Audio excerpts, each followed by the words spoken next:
Welcome for Best Music Coach. My name is Dan, a snoozles and a snuffles, a woozles and a wuffles. Today, you're going to be watching a music teacher reacting live and in real time to the Jazz Jackrabbit 2 original soundtrack. I've never heard this music before in my life, so everything I say, do, talk about, teach, break down, play is all going to be off the top of my head in the moment as we go along. I'm going to do my very best as we rock and roll. Welcome, chat. We are live. Let's do this thing. Let's rock and roll with the Jazz Jackrabbit 2 intro.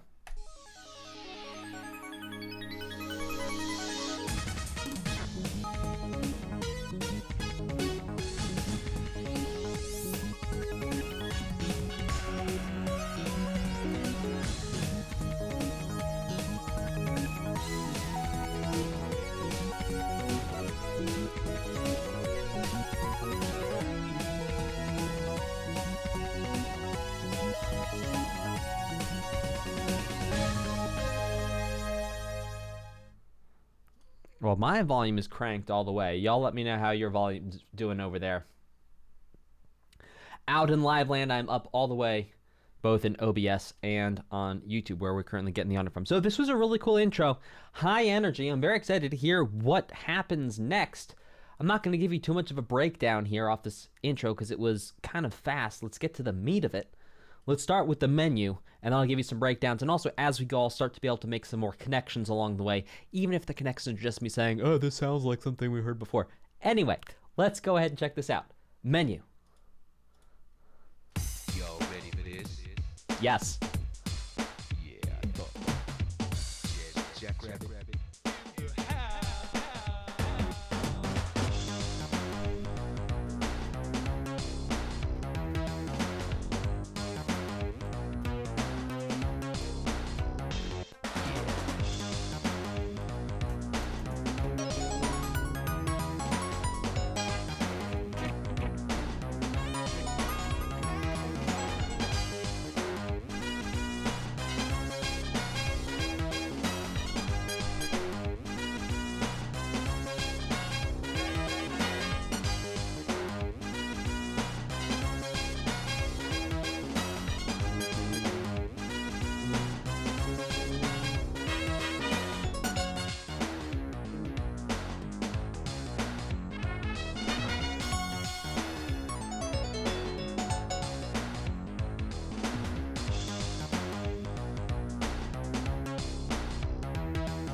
Yes. Yeah, I thought. I am ready. Yes, Jackrabbit. Count me in.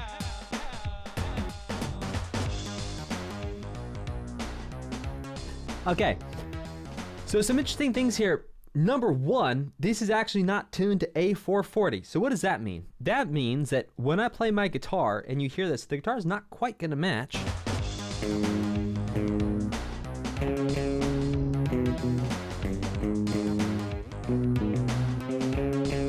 Yeah, that guitar sounds a little out of tune. So it's interesting to see if this whole thing is not an A440. I'm actually going to retune my guitar to fit with this OST as we go along.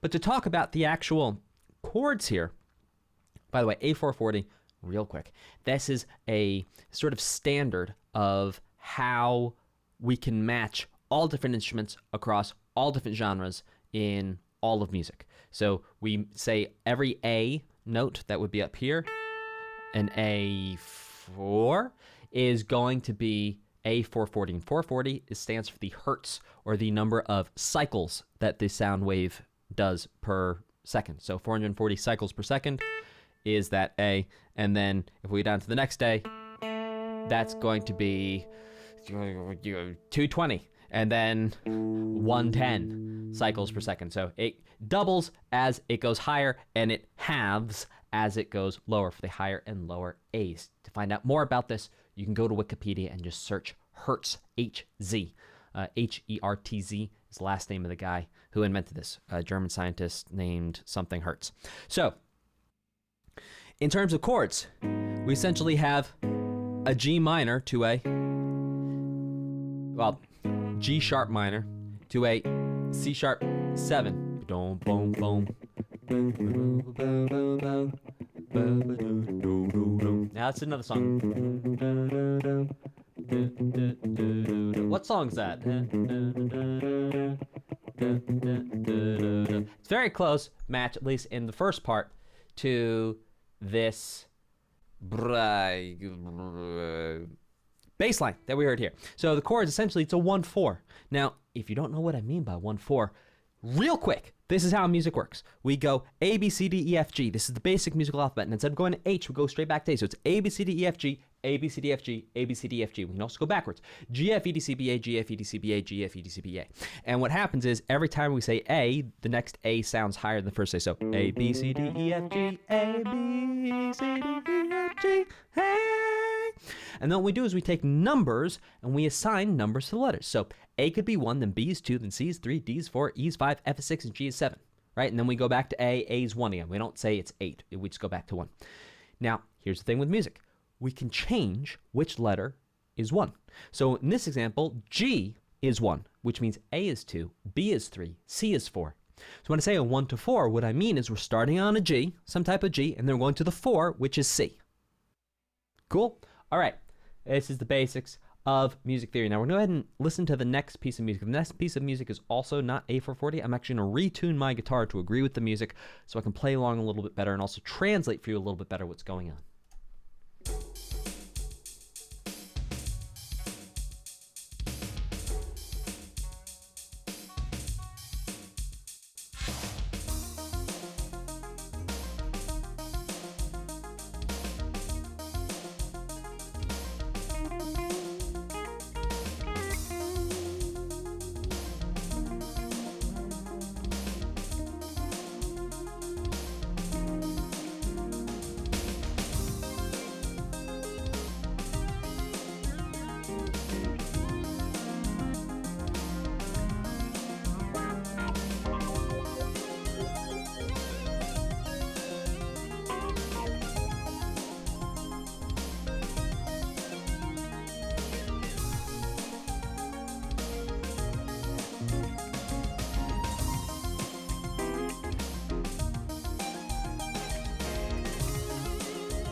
Oh, yes. Love the groove.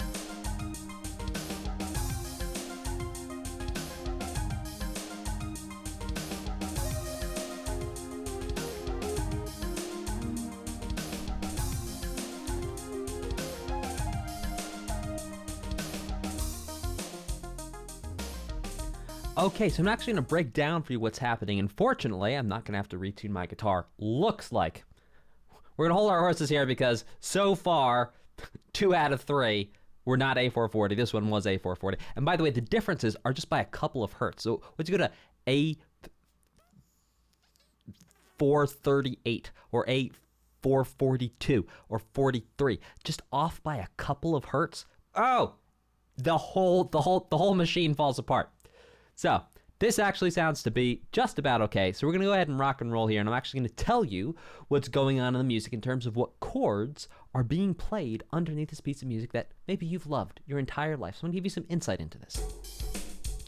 So our 1 in this case is F. So G is going to be 2, A is 3, B flat is 4, C is 5, D flat is 6, E flat is 7. So we start off here with the F, which is 1. In this case, it's an F minor.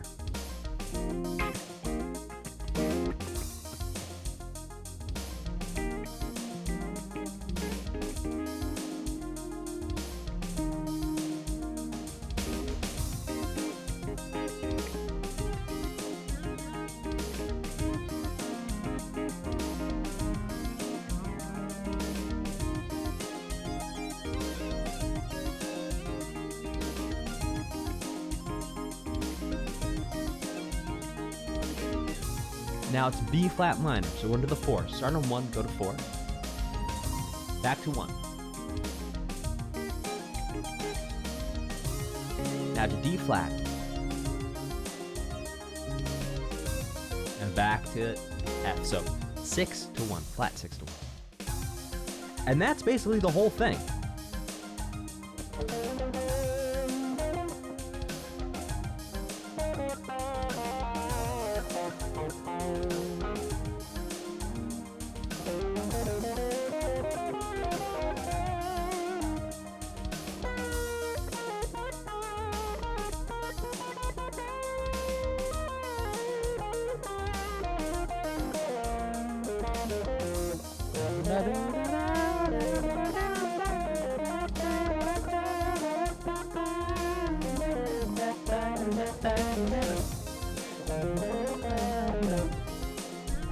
Yeah, it's a fun little thing to groove over. So that's basically what's going on in terms of the foundation, the fundamental structure of the harmony of this piece of music. So let's keep rocking and rolling, and let's check out the next one, which is called, oh my gosh, we're at boss 1 already. My goodness gracious me. Very, very fast finding our way to the first boss. Let's check this out. Boss 1.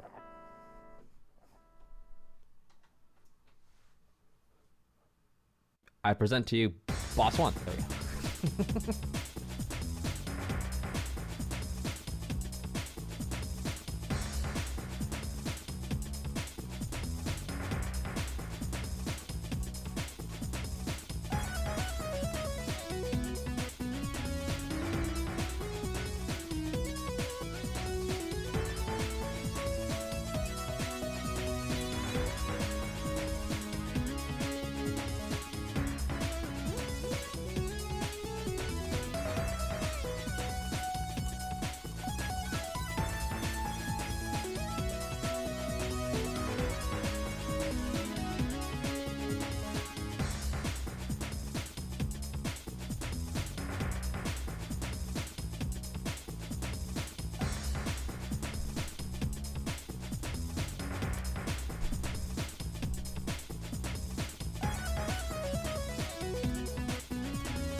Okay, so some interesting things going on here, and now I'm going to explain to you what chord quality is.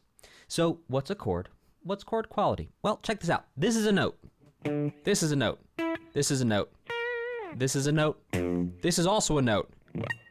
This is also a note. This is also a note. This is also a note.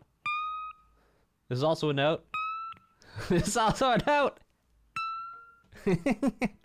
Okay, so those are notes. Now what happens is when we take 2 or more notes, we put them together, we get something called a chord. There you go. 2 chords. Well, a 2-note chord, 3-note chord, 4-note chord, 5-note chord. And chords have different qualities. Means a way of thinking about this is either, I'll give you 2 ways of thinking about it. Number 1, different colors, or 2, different emotions. So, for example, we have the minor chord. This sounds to me like a rainy fall day, and you can smell the leaves on the ground. Oh, rainy. And here's another minor chord. It sounds different, but it still has that minor feeling, that sadness to it. So that's what we mean by chord quality. So no matter how low or how high it is, it still has that sad, melancholy sort of fall day feeling. Now, another type of chord quality was something called major. And this is like happy.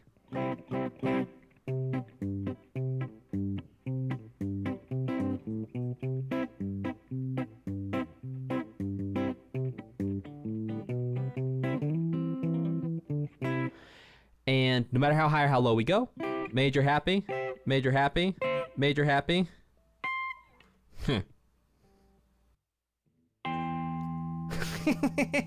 Kind of an odd way of playing a major there, but still kind of happy. So we have different chord qualities. So the chord qualities we have here is we start off with a C minor implied, C sharp minor, and then a B major,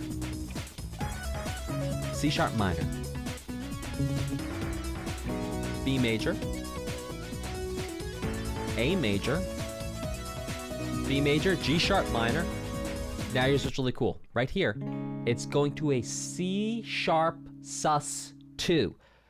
Hang on a second, Dan. You just said major and minor. What's this sus2 you're talking about? Well, what happens is we can take a major or a minor and we change one note. And by changing one note, which is the third. So, again, we're going to go back to our numbers here. So we have 1, 2, 3, 4, 5.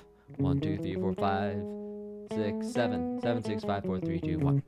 So when we make a minor chord, we have 1, 3, and 5. And what happens is if we change this 3 to a 2, so 1, 2, so we have 1, 1, 2, 5.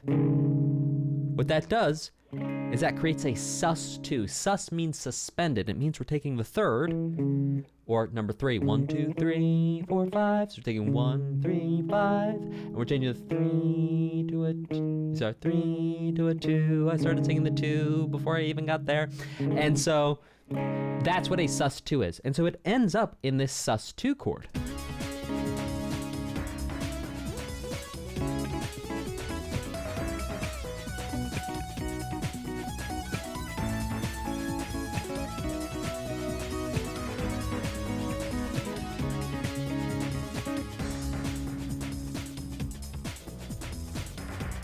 And that's what's going on in this entire song.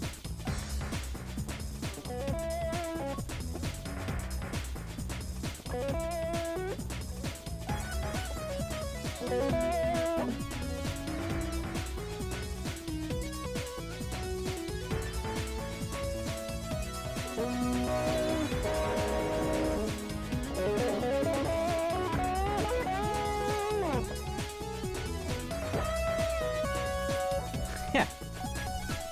Cool. And that's what's going on in boss number 1. Welcome, new follower. Yes, sorry, sometimes I'm not looking at the screen because I'm so busy playing my guitar, so I apologize. If you just followed, please, you're going to be a first-time chatter, so go ahead and chat, and I will recognize you as being a first-time chatter. Sorry if I miss you. I'm having a whole lot of fun, rocking and rolling here. All right, let's check out Carrotus. That's funny.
Okay.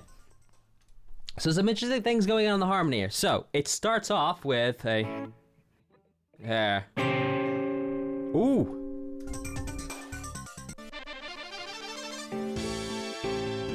So it starts off on a 5, and the 5 is A. So if A is 5, then D is going to be 1.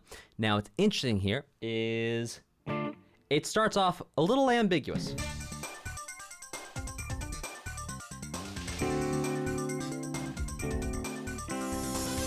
It starts off with a D7, 7 being the quality of the chord. Right there, that's a D7 quality. So not major, not minor, a different flavor, a different color, a different emotion. But now, here, once the music hits, it's really more of a D minor.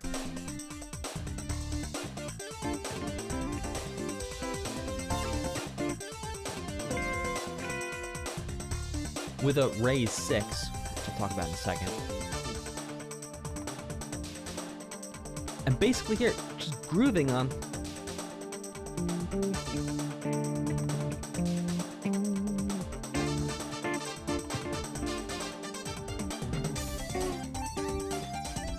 We can think right there as being D minor, F major, G major, or 1, flat 3, 4. Now, it stays primarily in this D area until it doesn't. And at that point, it's in an F minor area. So it actually modulates up from from D to F, which is, if you've ever listened to Final Fantasy VII, that is what goes on so much, is that same sort of relationship from D to F is, it's called a minor third, and we won't get into the intervals today, but just understanding that the relationship there between D and F is, you can hear it a lot in Final Fantasy VII, original and remake soundtrack. Now, that being said, that was really cool. Oh yes, I was going to tell you about the raised 6. So, in music, there's no right or wrong answers because music is art and art is subjective. Art is subjective means that no one is right or wrong. We all just have our opinions. That being said, to understand music, we have agreed upon frameworks through which we extrapolate and we synthesize and we can compare all music, most music. You know, you get music from different cultures that use microtones, and then all bets are off. But that being said, microtones aside, what we have here in D, we have the 1, 2, 3, 4, 5, 6, 7, right? So D is 1, E is 2, F is 3, G is 4, A is 5, B is 6, C is 7. Now we're going to add some different names in with this 1, 2, 3, 4, 5, 6, 7. So D, E, F, G, A, B flat, C, D. So B flat, we're saying B flat instead of B, and that just means it's going to be a little bit lower than a B. So this is a B, this is a B flat. Type of 1 if you can hear the difference in the chat. In the chat, type of 1 if you can hear the difference between a B and a B flat. Type a 1 if you can hear the difference. Great. All right, the Agomi's on it. Type 1 if you can hear the difference between this note and this note. This note, this note, this note, this note. And so what we're seeing here in this music is that it's actually a B, not a B flat. Whereas typically, in terms of the frame of reference, not typically as in it's used all the time, but in terms of the frame of reference, we're going to think of 6 as being a B flat when D is 1. But no, here in fact, B is going to be 6. So, and in fact, you'll be able to hear it, because if I play it over the music, you're going to hear instantly that the B kind of works, and the B flat doesn't work quite as well. So let's bring it back to the beginning. Okay, so here's with the B flat. That's the B flat. Doesn't quite fit. Now I'm going to play it again. This time I'm going to go to the B. Ooh!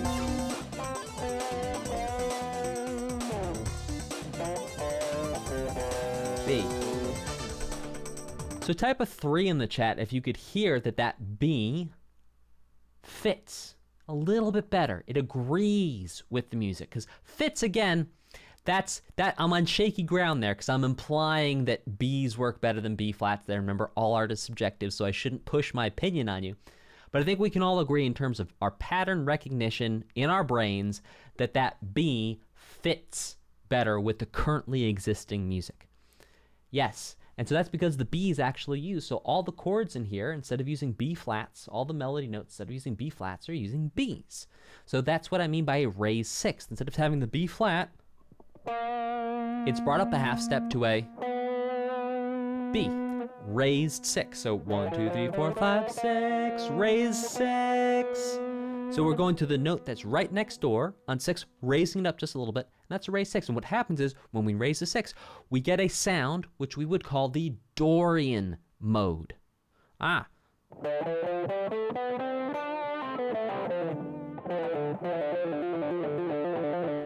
So the Dorian mode is 1, 2, 3, 4, 5, raised 6, flat 7, 1.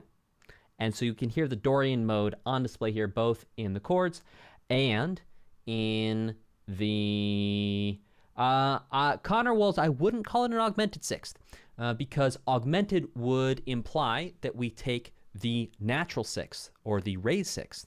And I'm saying raised sixth because it's not technically a raised sixth, but compared to the flat, it is. Technically, it's a natural sixth, but I didn't want to unpack natural.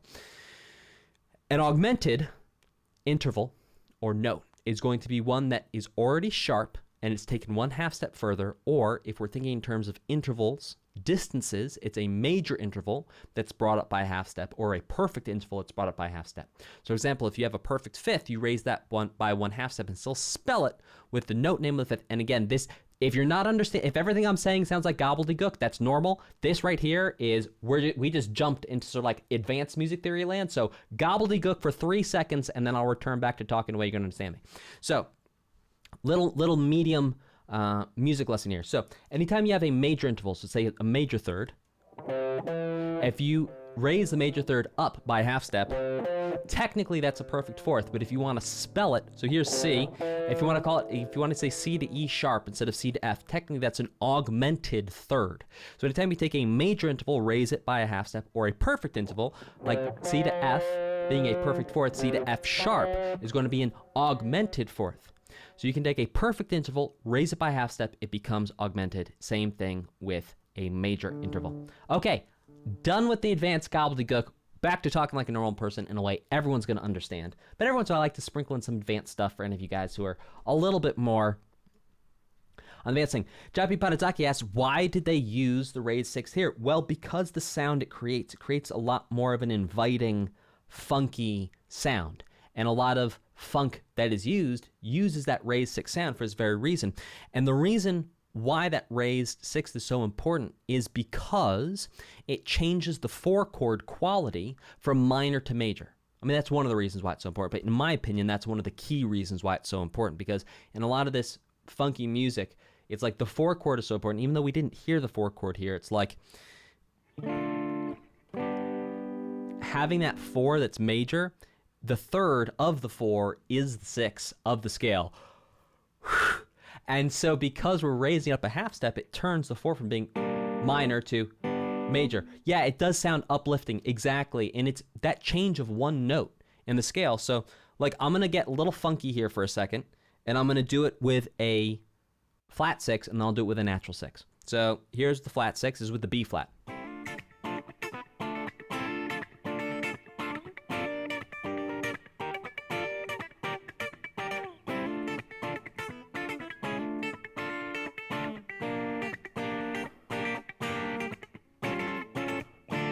Okay, that's with the flat six. Now I'm going to do it with the raised six, or the natural six.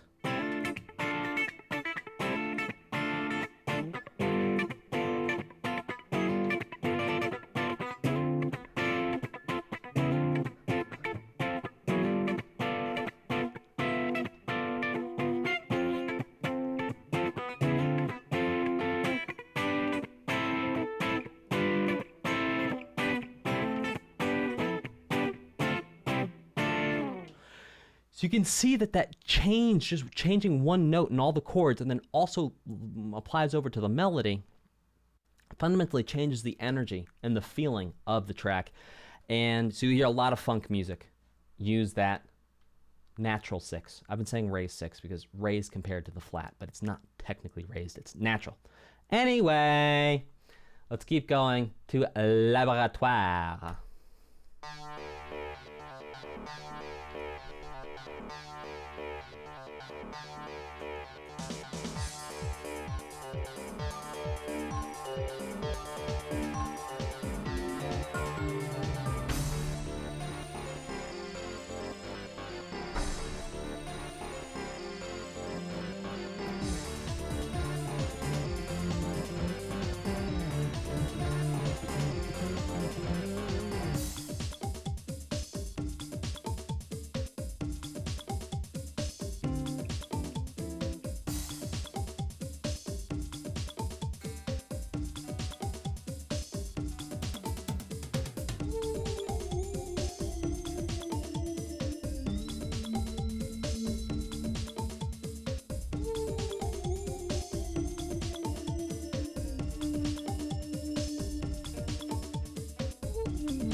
Okay, so some interesting things here too is that, all right, so right here we're in D again. D is 1, again it's D minor. Now, to continue the conversation from the last track, the 6 is left somewhat ambiguous here. Now, there are points where you could make arguments for one or the other, but just to give you a little sonic experiment, I'm going to play a little guitar solo using B flat and then using B, and I'll tell you when I switch so you can hear the difference. You'll hear how both kind of work with what's going on here.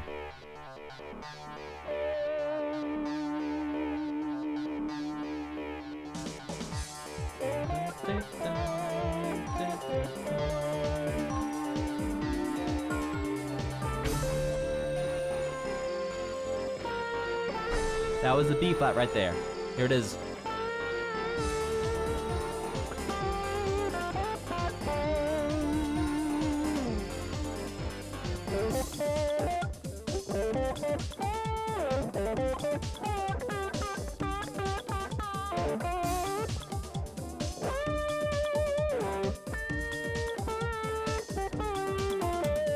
So you hear that sounds almost a little melancholy, a little sad, and part of it's the way I'm playing, but it also has to do with the notes. Now I'm going to play with a B natural.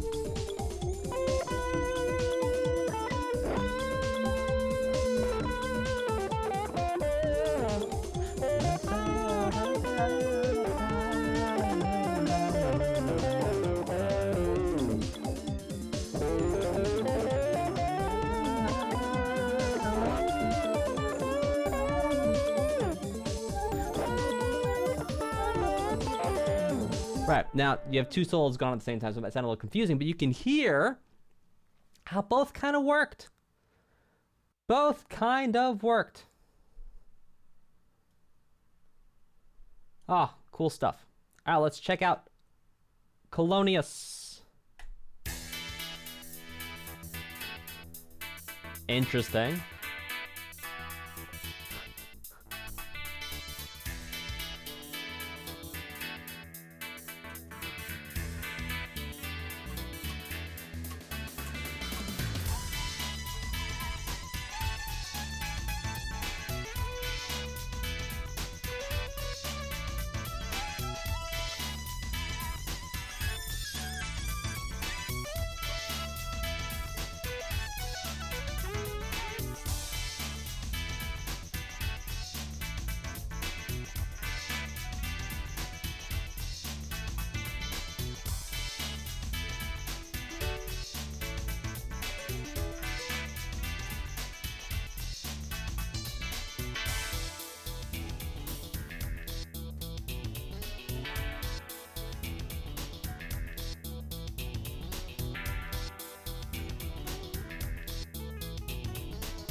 Well, things are officially getting more complex as we move along here, and sure enough, we hit our first group of chords I did not just pick out by ear. So we're going to go ahead and grab what I'm going to go ahead and call the B section here.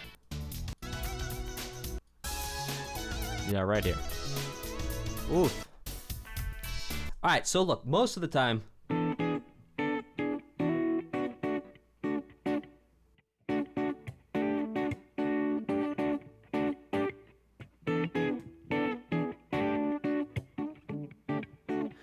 kind of just alternating between an E7 and a D. In this case, E is 1. We also heard moments where we had a G and an A. So flat 3, 4, coming back to 1, which is E7 in this case. But right here, things go off the beaten track. And it's going to take me 1 second to figure this out for you. So rock with me, groove with me here, as I do this. And if you have perfect pitch, please feel free to chip in and speed this process along. Perfect pitch means you could hear these notes and know exactly what they are instantly.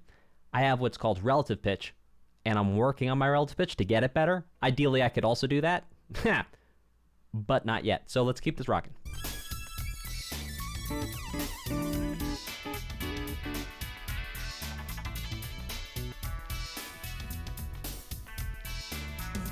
Here we go. All right, C sharp minor to A.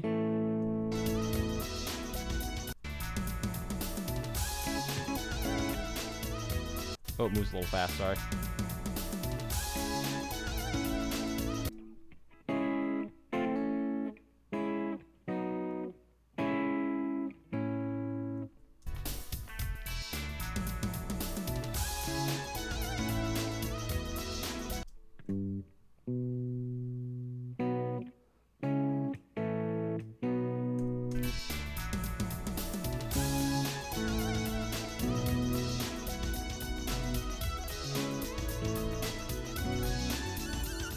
Okay, so we have C sharp, A, B, and then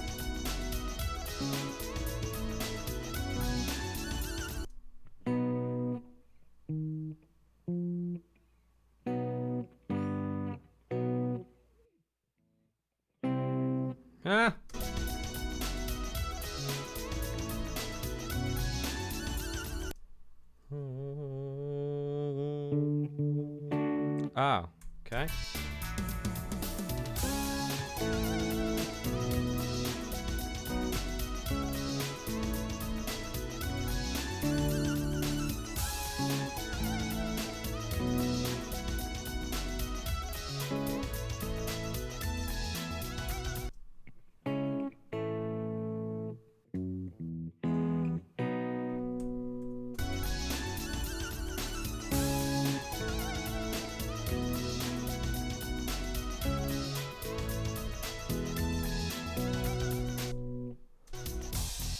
And then back to E. Okay, so let's break down what actually could go on there, theory-wise. So, what's pretty cool is we've been in E7 this whole time. So, well, we've been in E. E is 1. Now what's going to happen is we're actually going to shift things around and, well, still kind of be in E, but treat it differently. We're going to what is called the relative minor of E major. And the relative minor is all the same notes as E major. So 1, 2, 3, 4, 5, 1, 2, 3, 4, 5, 6, 7. But instead of starting on 1, we're actually starting on 6. And so what it does is it's all the same notes as the E major, the same 1, 2, 3, 4, 5, 6, 7, but instead we're going to start on 6 and emphasize 6, and that's going to turn it from a major sound to a minor sound. So that's what we mean by relative minor. It's all the same notes, but instead of a major sound, it's a minor sound because we're starting on number 6 relative to the 1 that would start us off for the major. So we're going 6, 4, 5, 6, 4, 5, flat 7, I believe. Now that, don't quote me on that second 5 there. We're gonna go back and grab that real quick. 6, 4, 5.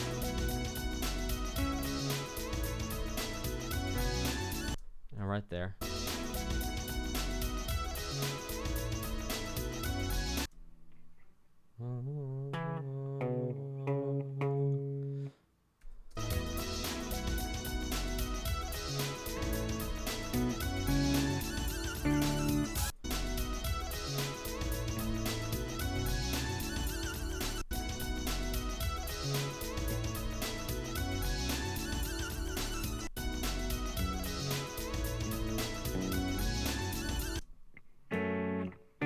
Ah.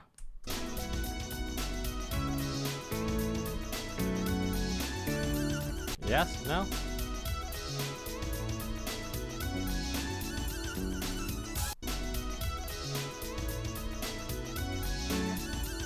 Ah.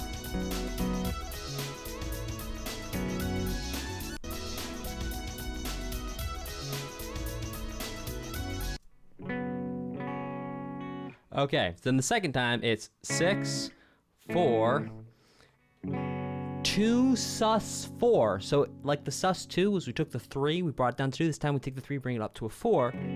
2 sus 4 to a flat 7, which is D. And the second time it's 6, 4, 5, and then it goes 6, 4, 1, 5, which then brings us back to the 1 of E7. We made it! Oh.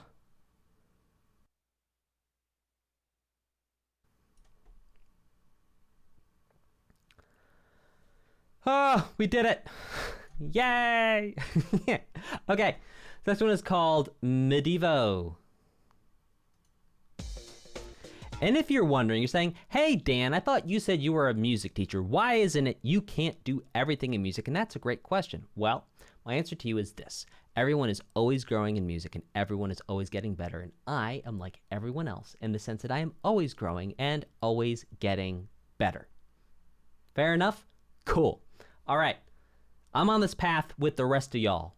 I just happen to be a little further ahead and also further behind some of you, and that's okay. We're all in it for the journey. We're all here to have fun and help each other out. Okay, the next one is called Medivo.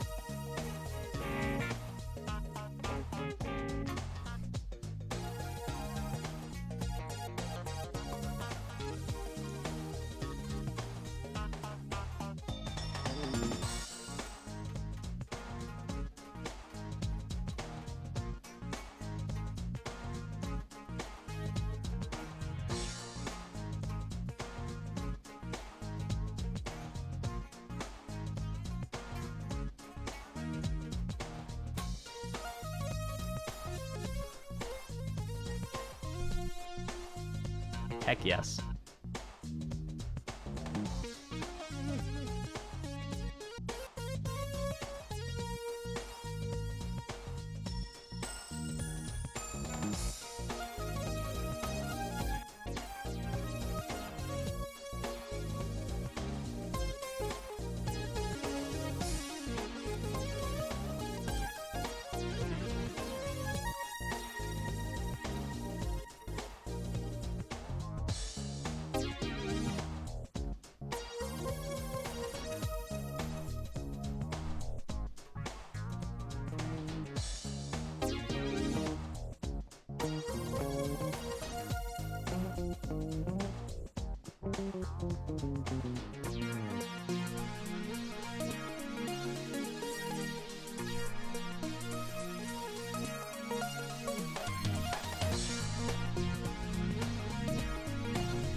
All right, you guys. So what's happening here? I'll break this down for you because I think it's gonna keep doing it. B flat is 1. And it basically hangs out on B flat for quite some time, doing this funky thing in B flat. And then it also goes to E flat, which is the 4.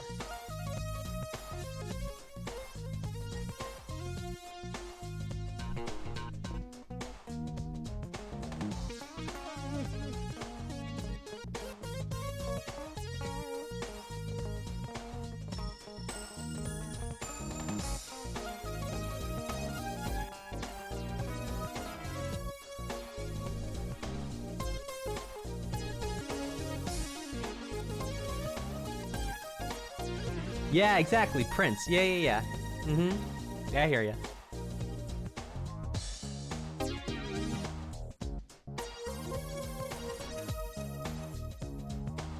Right here, this is the 4.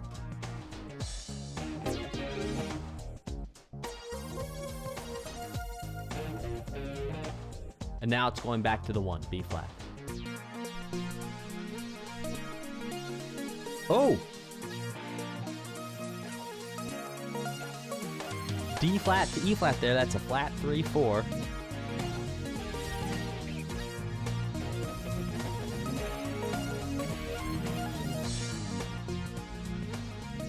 Alright guys, I'm gonna take a little guitar solo over this. I'm just feeling a little inspired. I'm gonna turn my headphones up a little bit and see what happens.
Type of one if you just had fun. I'm gonna go ahead and participate. That was fun. That was fun.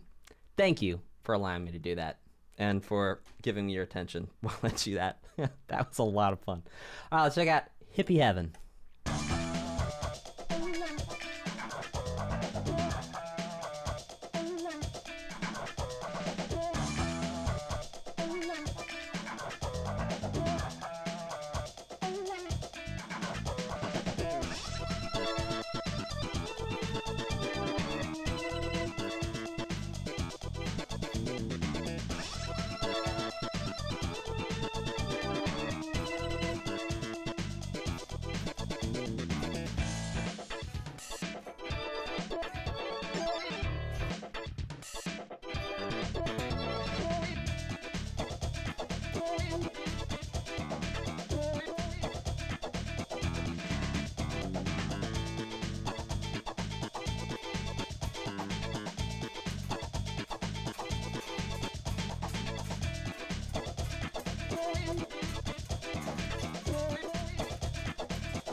The 4A.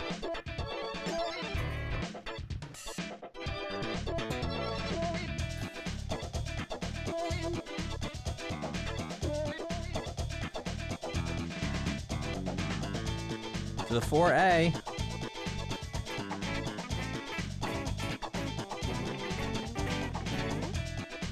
The 1E.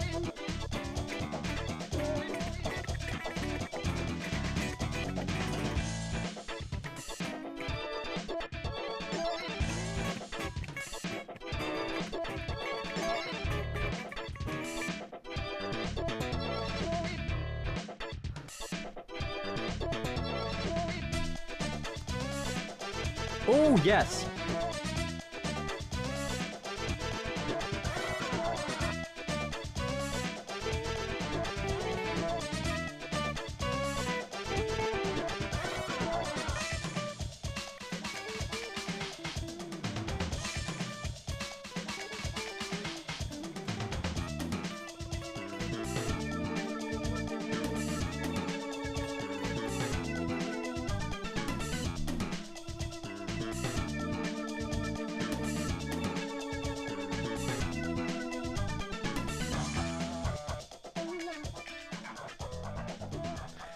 So again, it's another jam type tune where it's super funky, it's super awesome, and it's like two chords the whole time. It's an E7 to an A7. E is 1, E, F, G, A is 4.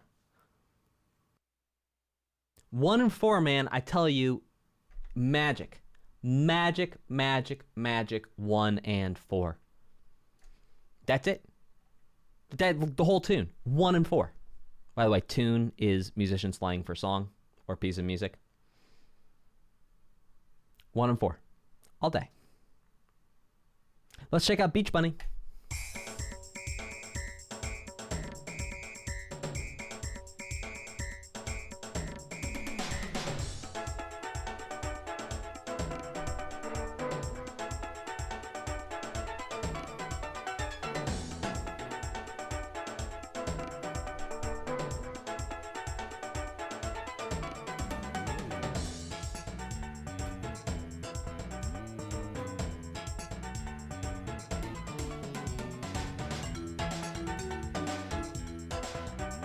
This is like A442 or 43.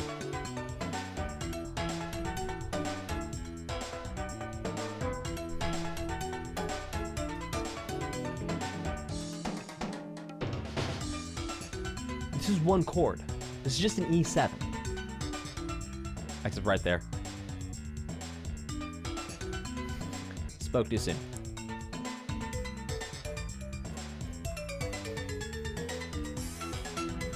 It's like an A to a C. Oh, excuse me, an E to a C. C.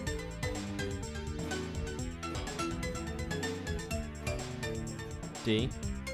C. To a G. Interesting. We'll come back and pick that up.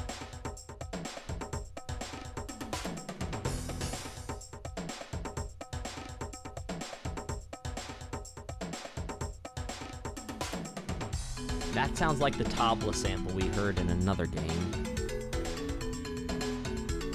It was Mother. 3.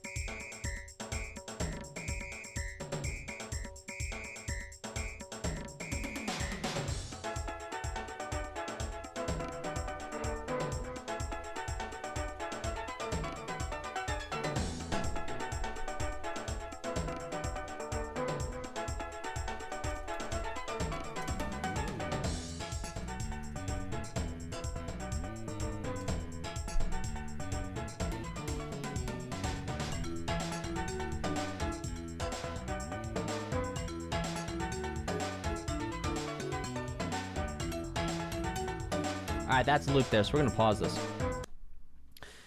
So, we're actually going to go back and figure out what's going on. So, basically, the whole song, for most of the time, is in E7. By the way, we had a quick question from the chat. Someone said, are you also a mixing music expert? Mixing is when you take things together and, well, I'm trying to simplify it down. You take more than one, well, it could just be one. It's when you prepare recorded music for the final stage before release, which is mastering. So you get everything, all the ducks in a row, you make it sound so you can hear everything. And based on the lack of direct level that I'm explaining mixing to you, should give you clarity into how much experience I have mixing. I've mixed a couple songs that haven't been released professionally. I've mixed some of my songs. I've mixed someone else's songs. And I know how to do it, but I'm certainly not an expert. And I would not pay me money to mix, if that makes sense. There's things I would pay me money for. Mixing is not one of them. I would pay me to listen to a mix and say if the overall mix was good and give tips on it. Ah, that's different. But to actually do the mix, nah. I'd find someone else. If that gives you context. Yeah, Conwell just said I'd start really learning about mixing after 17 years doing music. Yeah, it's a whole different skill set. It's a whole different skill set with a whole, yeah. Yeah, it's a whole another ballgame.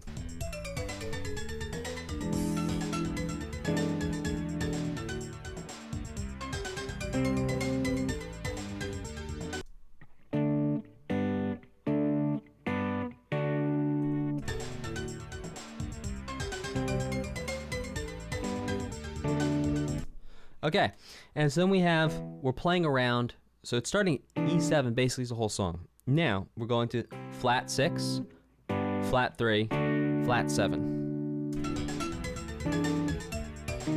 flat 7, flat 6. Same thing again. Yeah. 1, flat 6, flat 7, flat 3, flat 7. Them there be the chords of what is underpinning this here piece of music. And by the way, if you're wondering if you should get into mixing, it really depends on what your goals are. If your goals are to create music, I recommend first acquiring the skill of music theory, because that's super helpful for everything you're going to do downstream of creating. Number 2, acquire the skill of writing songs, because if you know how to create a melody and add lyrics to it, that's going to help you with everything else. Number 3, acquire the skill of composition, which is when you don't just take one instrument and one melody. You can pass melody around different instruments and then have different instruments playing together. It's like fitting a puzzle piece together. It's like putting a puzzle together. Then the next skill would be arranging, which sort of goes hand in hand with composing. After that, I would recommend music production, because then at that point, everything's gonna be so easy for you. You just have to learn how to use the software, and you're gonna have all the skills you need to just create whatever you want. Then, if you want to learn the skill of mixing, then learn the skill of mastering. Those would be my recommended order of skill acquisition. Be able to create and release music. Okay, this next one is called Water.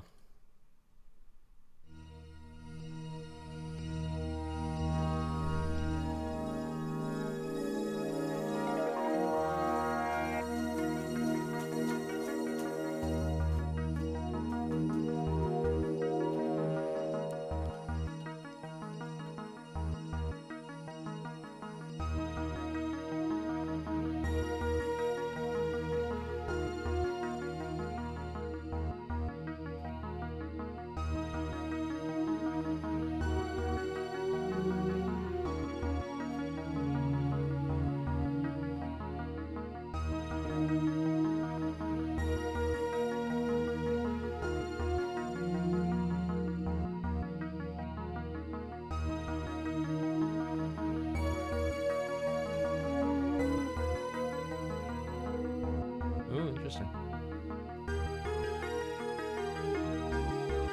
Oh, did not see that coming.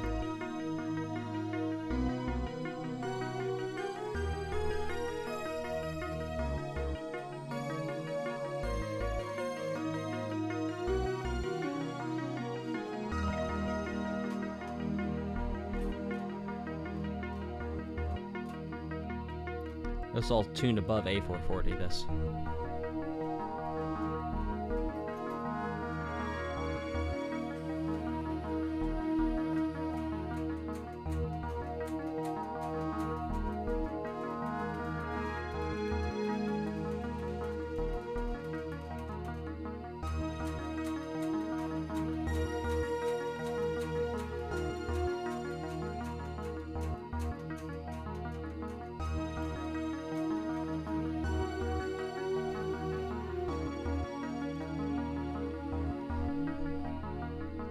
So it's looping here, so I'm gonna actually start breaking it down as it loops. So what's really interesting right here is the melody's playing around with E flat minor, implying it, gesturing at it.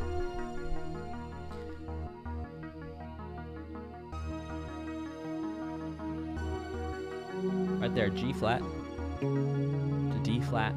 These are all notes from an E flat minor.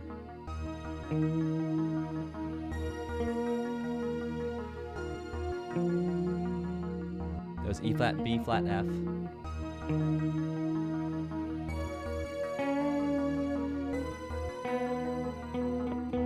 Yeah, flat 7, flat 6.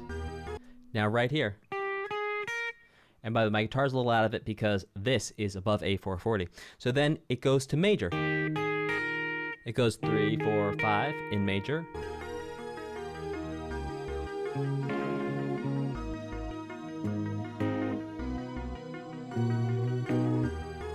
And then, okay, and then the chord progression is going to be 1 to either 1 with a flat 7 in the bass, or you could think of it, well, yeah, 1 with a flat 7 in the bass, to 4 to 4 minor 6.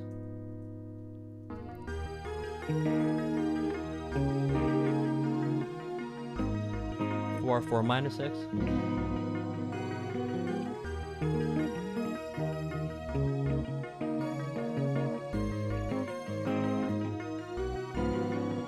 Well, there.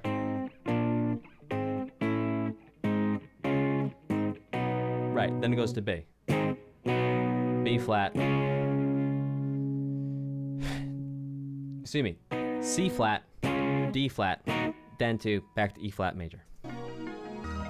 And that's playing around because the C flat, D flat, it would make you think perhaps indeed that we're headed back to E flat minor, but no. We're headed back to E flat major. And so this entire piece of music, Water, it's playing around. There's this duality between major and minor that's happening in this piece of music. And I wonder if there maybe is some duality, maybe two characters, maybe a mystery, maybe something we don't know. These are all themes that we've heard over and over again when we have a shift between major and minor happening, between the parallel major minor, not the relative major minor, but the parallel major minor within the same song. We've heard mystery associated with that when we did the and echo. We heard duality, deception. We've heard in different video game soundtracks with this shift between major and minor. And what do I mean by parallel major minor? Well, what I mean by that is we start with E flat, and E flat's the lowest note, first minor, then E flat's the lowest note, and then major. We're not changing notes and keeping the same notes. No, we're actually throwing the notes out and getting a whole new set of notes, kind of, sort of, for the purposes of this explanation. This will do. We have E flat minor and E flat major. So they both start with E flat, whereas before when we switched between the relative major minor went from E major to C sharp minor.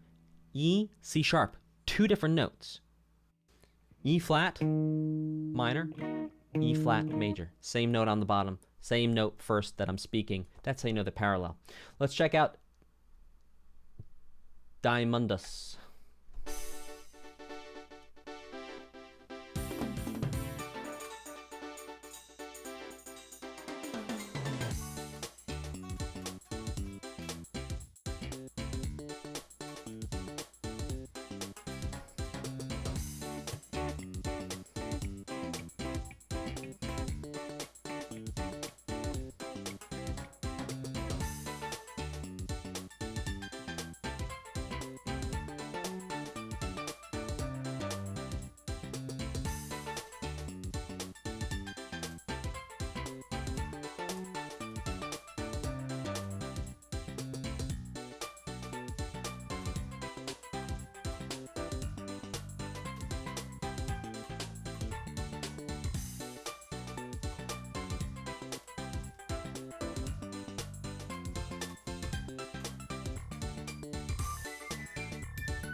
All right, and we're looping.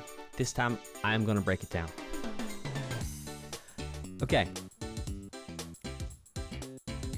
So basically, where D is 1, we're going D, the flat 7, which is C, quite a few times.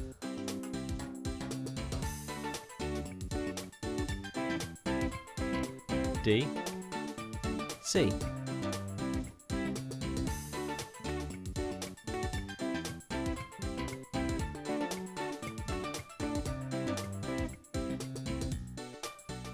B minor 6 to C, which is flat 7,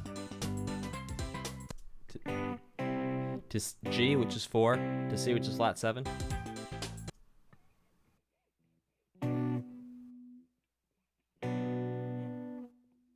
To hold on, sorry, lost the plot.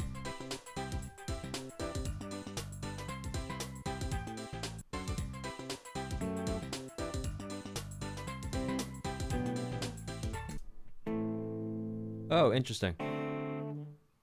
So we're actually tonicizing G here.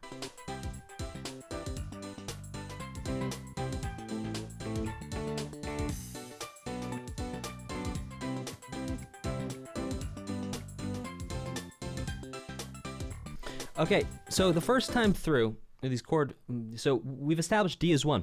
Now, D is no longer going to be 1. We're now going to think of G as being 1. So, it's 3, 4, 1, 4, 2, 5, 3, 4, 1, 4, 3, 4. So this is the second time now. 1.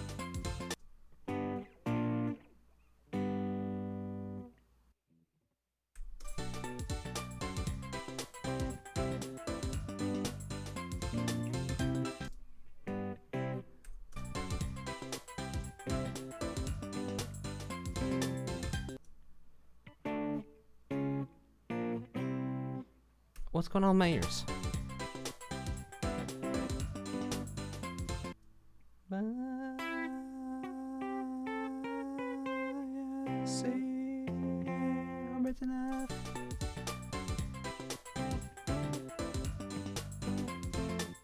Right, G to F. I don't know why I wasn't hearing that.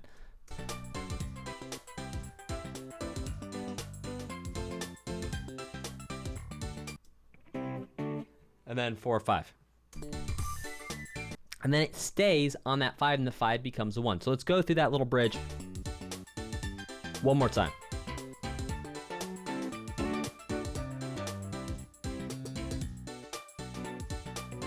Three, 4, 1, 4, 2, 5, 3, 4, 1, flat 7, 4, 5, and now 5 is 1.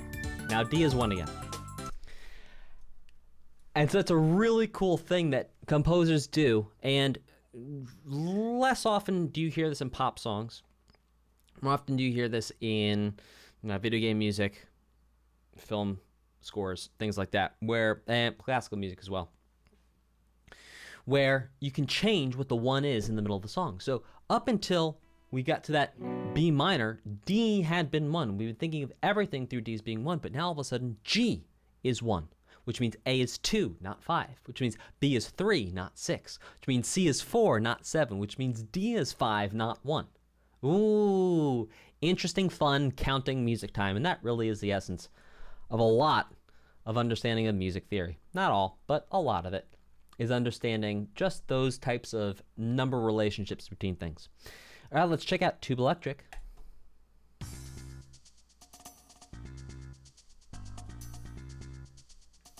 Are you ready? Yes.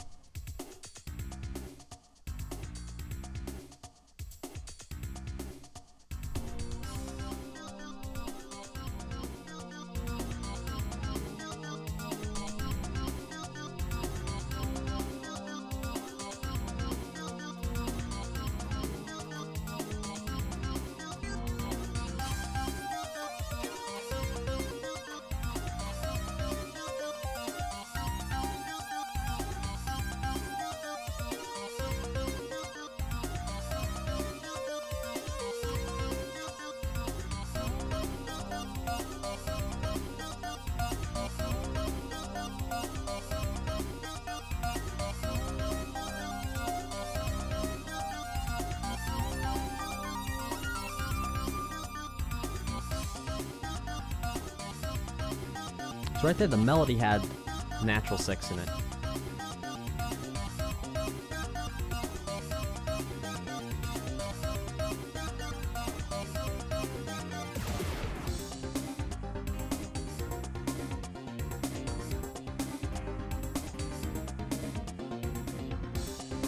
C sus2,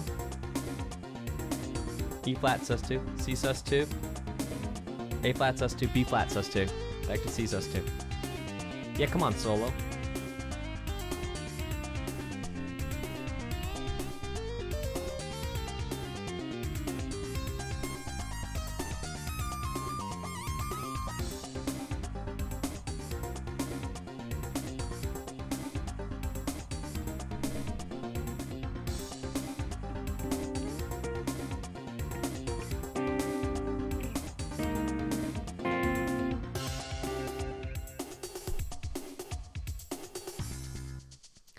And I think we're looping here. So we're gonna go ahead and give this a pause.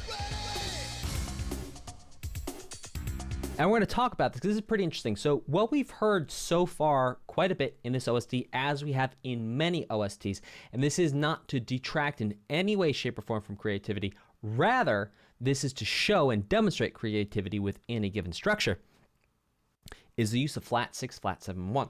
And the flat 6, flat 7, 1 here in the case of this song, C is going to be 1, so flat 6 is A flat, flat 7 is B flat. It was C, D, E, F, G, A is 6, B is 7. Because B flat, A flat means we bring it down a little bit. So flat 6, flat 7, back to 1.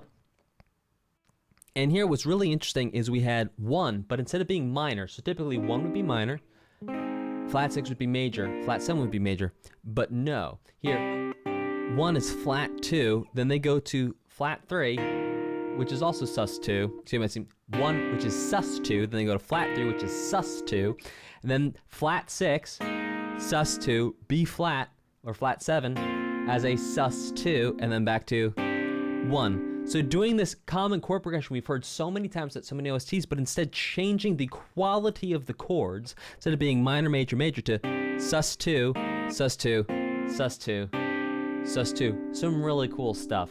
Very inventive. Definitely, I think the first time I've heard that chord progression done that way. Maybe you have too. Let me know in the chat. Let me know in the comments. Let's check out Fast Track.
Okay. This time on the loop, we're gonna break it down. So D is 1, D minor.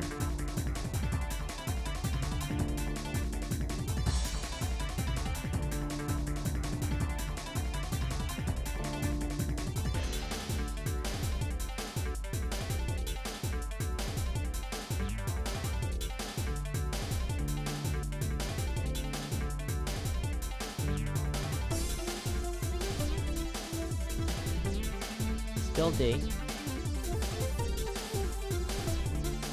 There was that flat 6 in the melody there.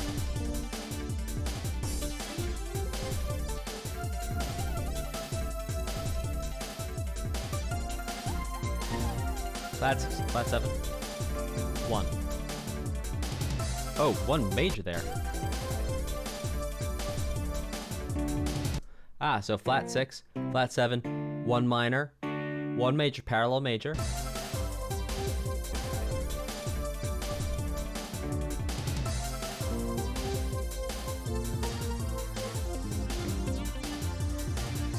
Oh. This is the one that's taking me a second to grab here.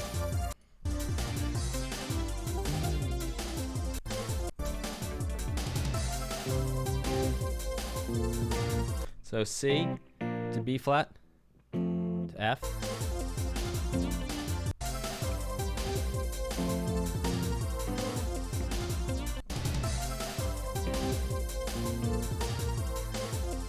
Sorry.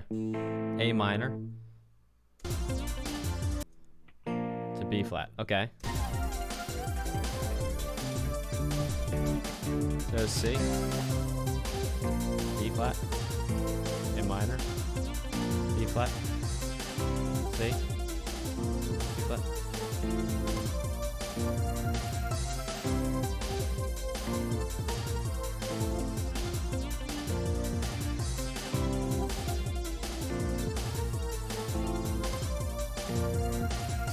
I thought that was gonna be harder than it was. Turned out it was just C, B flat, and A minor, and then back to B flat. Oh, so cool. All right, Jappy Parazaki. By the way, Jappy, thank you so very much for making the playlist we're using today. Thank you for supporting this channel by upvoting Jazz Jackrabbit 2, and I'm so glad we made it here. So congratulations. This is a case study in people supporting the channel, and, you know, little bit at a time, it adds up, and here we are. So thank you very much, Jappy Parazaki, for your continued support. I really do appreciate it. Thank you.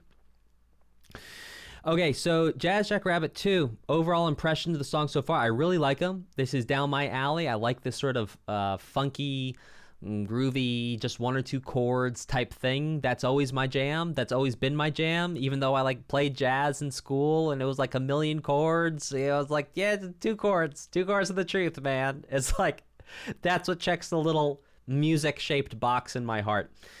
And then chord progressions are so much fun. Overall impressions of the pieces so far, I love them. It's so nice. It's high energy. It's good fun. I'm having a blast.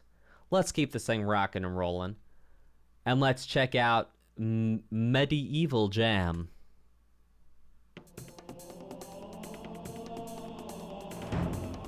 Huh. Almost starts like the Hale theme. Oh.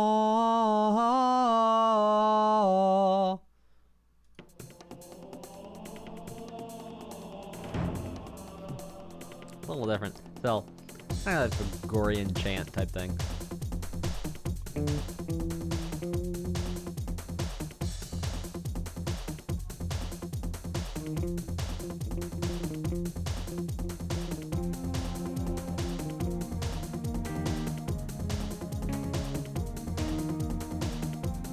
F.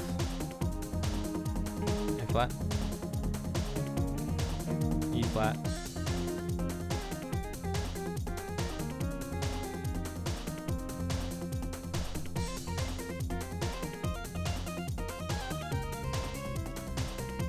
Oh, that was D flat to C.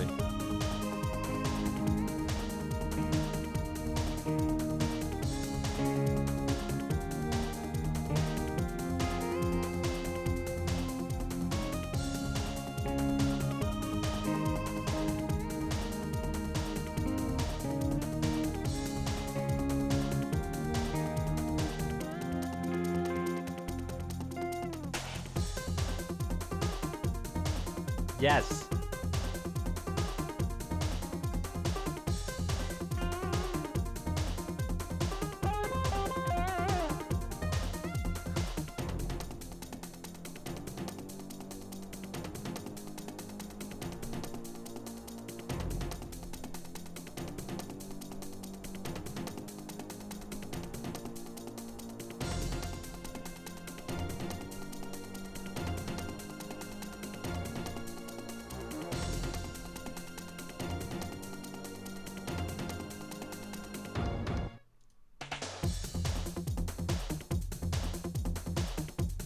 That's loop right there.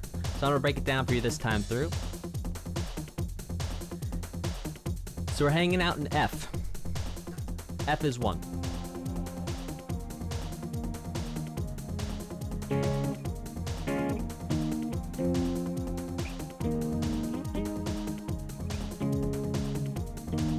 So what you heard right there was F, E flat, D flat, E flat, F, A flat, D flat, E flat.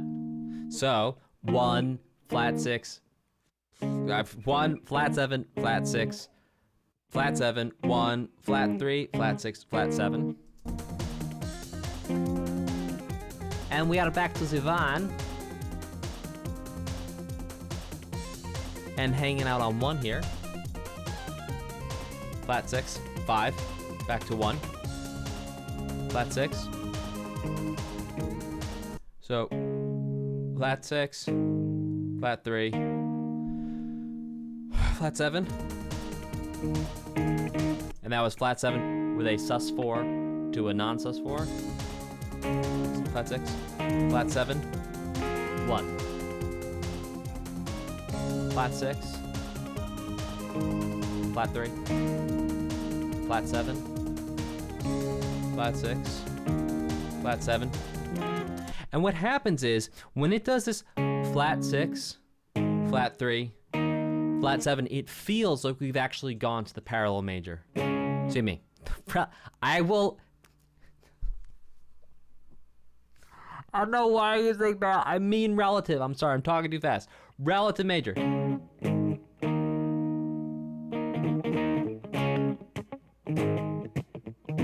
This sounds like it's in A flat.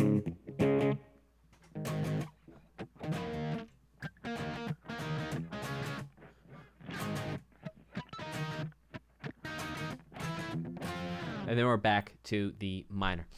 So we've heard it a couple times in this OST where it's like the relative major, relative minor sort of implied for a moment, and then it comes back to where it all began. Let's get things rock and rolling with a jungle fever. Oh, this is interesting. Jackrabbit.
Love it.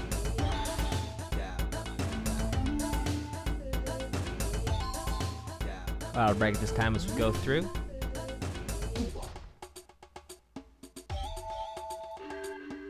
A is going to be 1, A minor.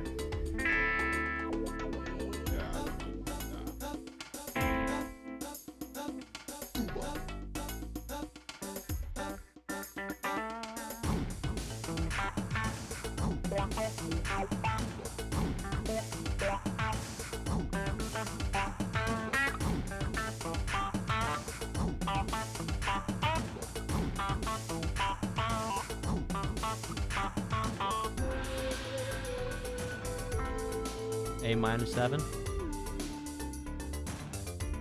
Kind of D minor. A minor. B flat, flat 2. A minor.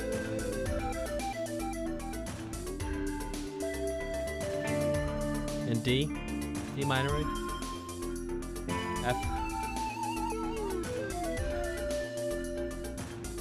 Let me pull that back real quick.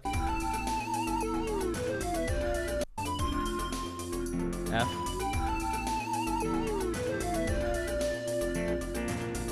So it's like F, A sus2 to B flat major.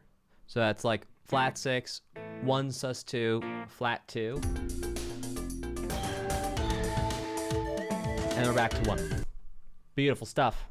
Let's keep this thing rockin' and rollin', rockin' and reelin' with Hell Freezes Over.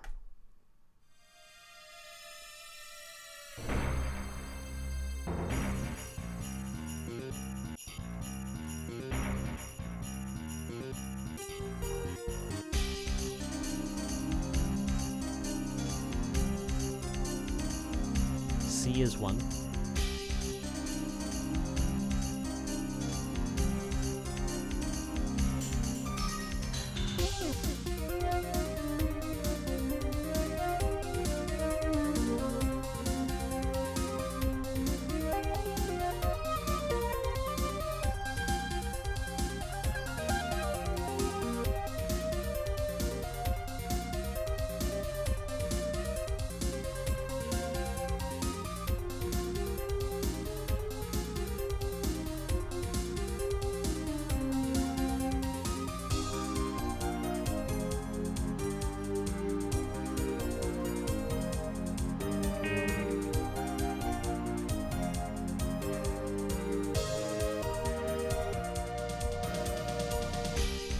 Alright, cool.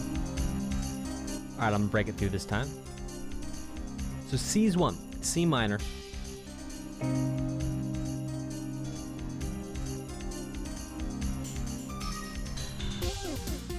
just hanging out on C minor here for quite some time, until we get to the very end of this loop.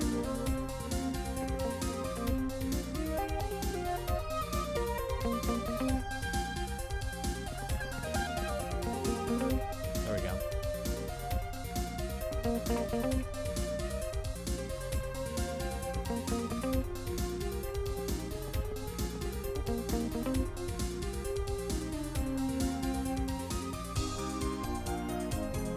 So C, B flat, F minor, G minor.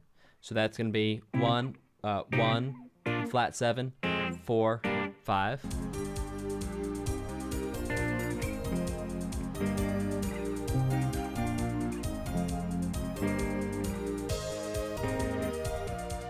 And then it went, let's grab that last bit of it.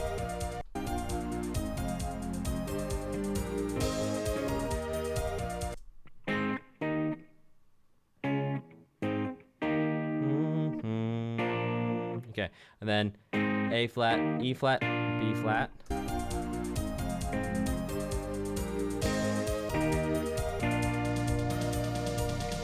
And back to 1. And there you go. Pretty cool stuff. Let's play through that one time, calling it out so you have that all in a row.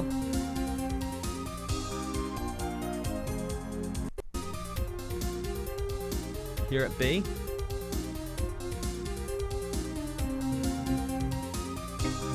Flat 7, 4, 5, 1, flat 7, 4, 5, flat 7, 4, 5, flat 6, flat 3, flat 7, and then back to 1. Let's check out Dark Groove. By the way, if you have questions about the OST, please feel free to put them in the chat as we go.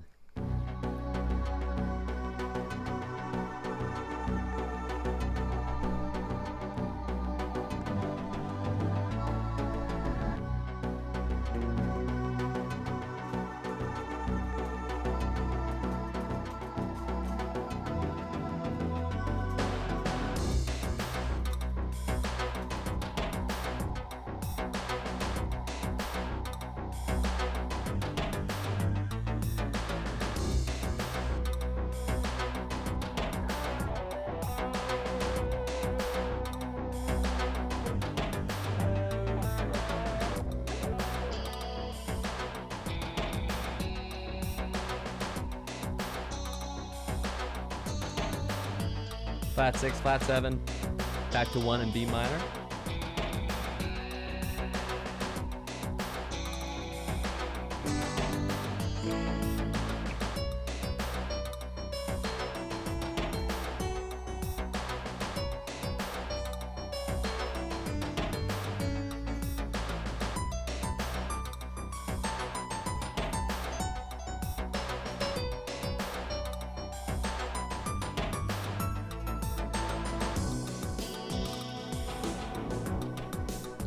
I'm gonna tune my guitar. So I'm looking down. Sorry, I gotta tune my guitar.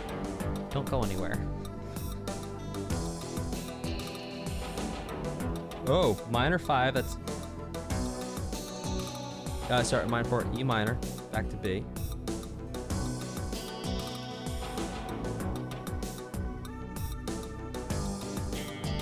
There you go, that's a G. E minor. Back to B minor.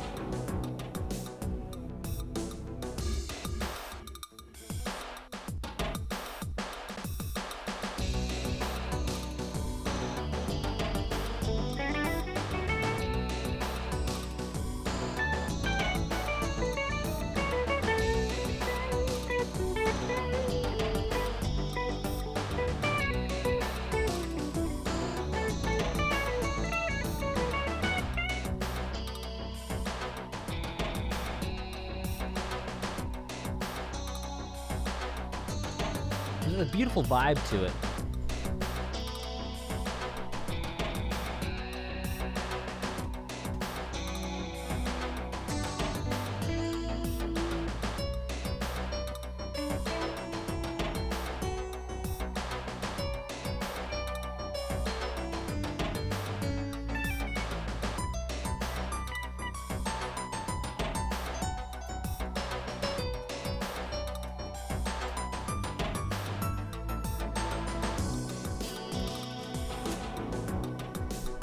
And we're looping.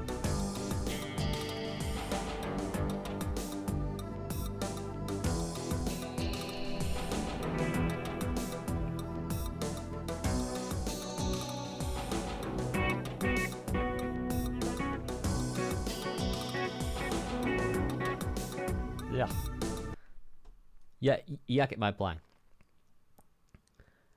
This is beautiful. MNC Marco says Alexander Brandon, the composer, also helped compose Deus Ex OST. That's awesome. Jappy says, what I really like about the track is absolutely smashing the drums are. Yeah, big energy in the drums and everything else is chill on top of it. It's like, I don't know if you've ever been hanging out with a friend who's really high energy. That was me. So I'm empathizing with everyone else hanging out with me. And you just relax and let that person just like take up all the space and make a lot of noise. I feel like that's what it's like. The drums are like just everything else is like boo doo doo. Okay, well, I won't say this, but jazz be darned.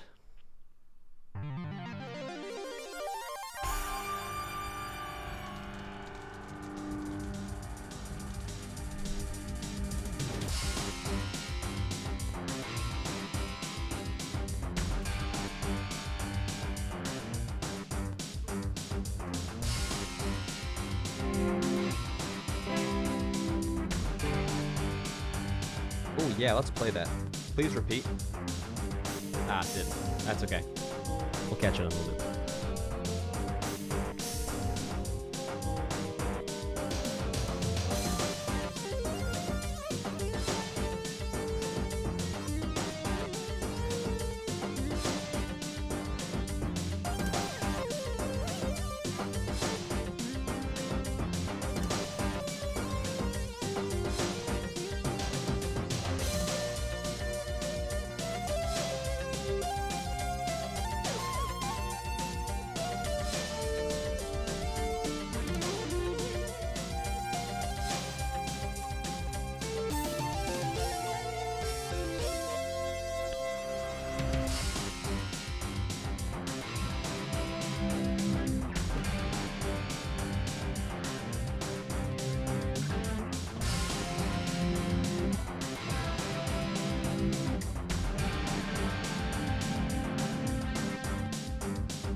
G is 1. G minor is 1.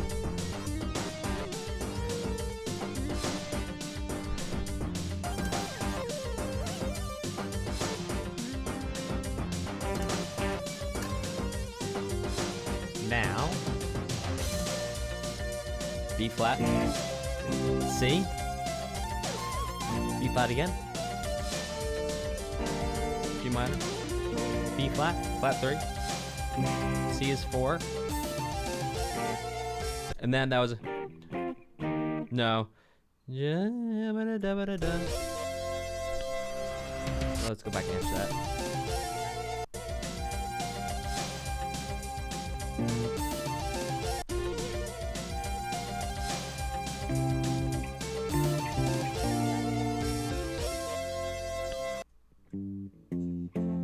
Okay, so this is really interesting. So then at the end it goes D minor, C, B flat.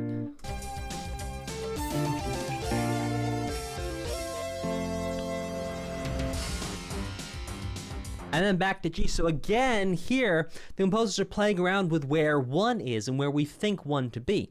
Because up until that point in the chorus, I'm calling that part of the chorus, we think G is 1. Then all of a sudden, it's, which makes us think, oh, maybe D is 1, and then on an F, which makes us think maybe F was 1 all along. Super cool stuff. Let's keep this thing rocking and rolling. With Boss 2, let's do it.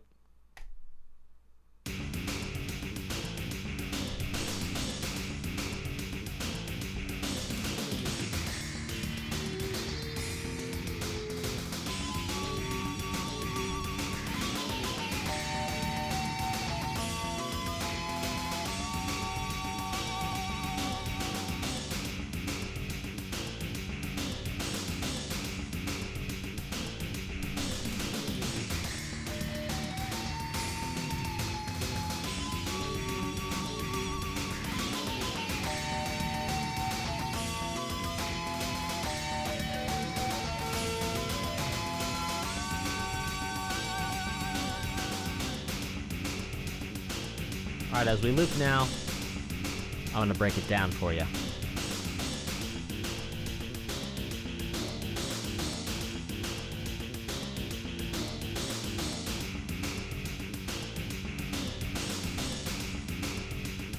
Okay, here we're so F sharp is 1.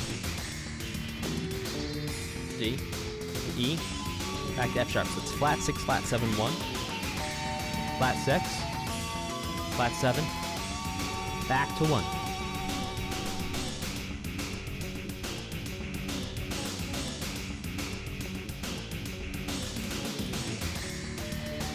D, flat 6, E, flat 7, F sharp, flat 1. I see flat 1. Flat 6, flat 7, flat 6, flat 7, back to 1. And here's where things get interesting. It's actually going to go up to an A here. Let's see if it goes. No, before the fade. So before the fade, before we heard the loop, it went.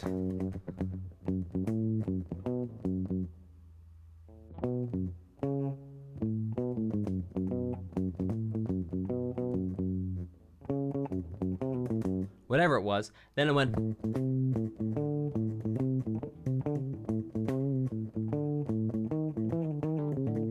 Then it went up to A. Really cool stuff. Let's check out Frolick Lane, and let's rock this roll. By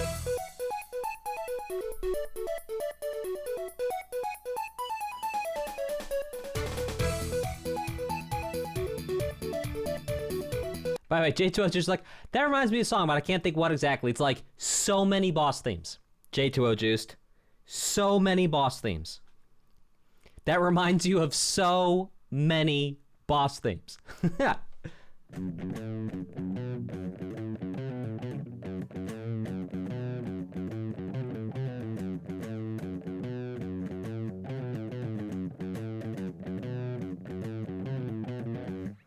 Like, so many boss themes that we have listened to on this channel have something like that. Yeah. So it's like, that reminds you of so many boss themes.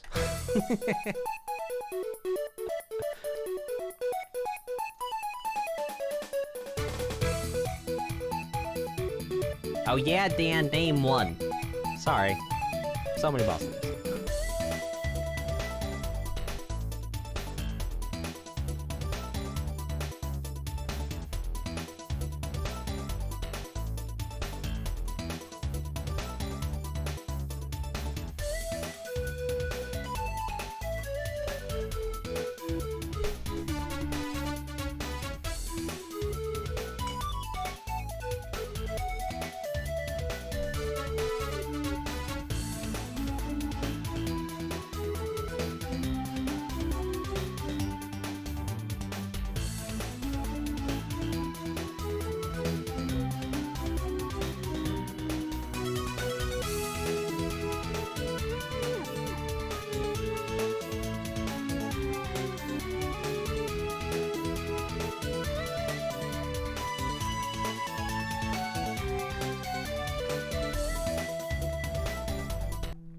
Oops, sorry. I'll break down for you this time as we go through. E is 1. E7.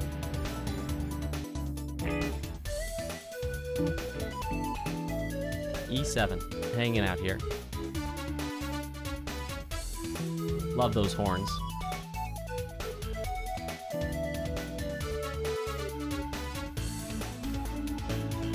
A, E, C, G.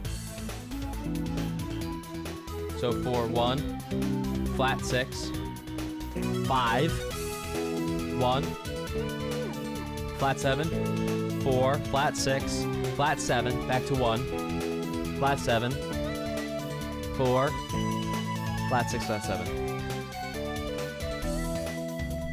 And there you go. Now, J.Y. Candrius asks, I don't know if it's directed at me. I'm assuming it's directed at me. Please don't think me egotistical, but considering I'm like the person on the stream, I'm assuming this question is addressed to me. Now, J.K. Andreas asks, do you like potatoes? Potatoes. Taters. Peel them, roast them, put them in a stew. I think I'm misquoting that. Yes. In fact, J.Y. Candirus, I would go as far as to say that I do not like potatoes. Nay, I love potatoes. Type a 2 in the chat if you've ever had some fingerling potatoes. And you take those fingerling potatoes and you slice them real thin. Then you get some olive oil or some butter on them, maybe with some rosemary. Ooh, maybe a little bit of Parmesan. Ooh, eat sliced or crumbled Parmesan. I'm not going to fight you on whether it's sliced or boil them, mash them, stick them to stew. Yes, thank you. I'm not going to fight you on whether your Parmesan is sliced or if it's crumbled. No, no, no. Do I like potatoes? I love potatoes. The only thing I do not like is a plain baked potato. I don't know if any of you have ever baked a potato plain and then try to eat it with nothing, not even salt, just straight potato. The skin has this almost sour, metallic taste to it. It's a very interesting thing. Anyway. Where were we? Jazz Belmont. I think. Yeah, Jazz Belmont.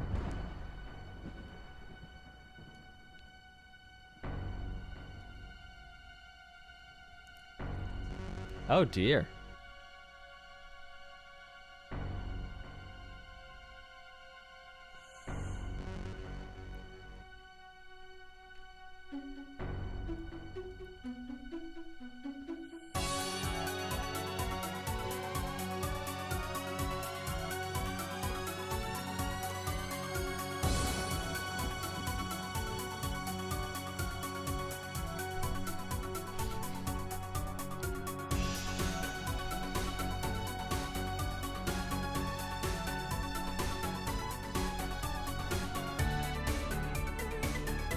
Flat 6, flat 7, back to 1.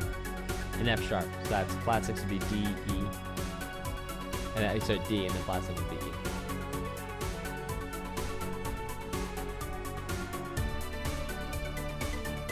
D, E, F sharp minor.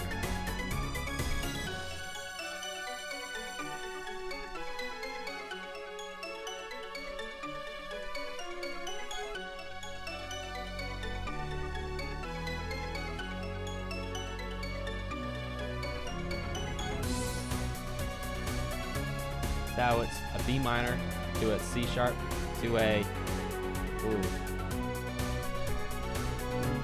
C sharp.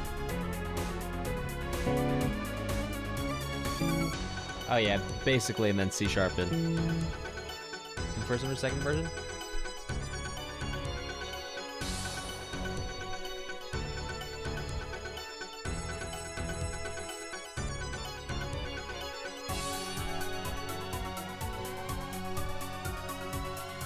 Also, that rise right there is straight out of Donkey Kong.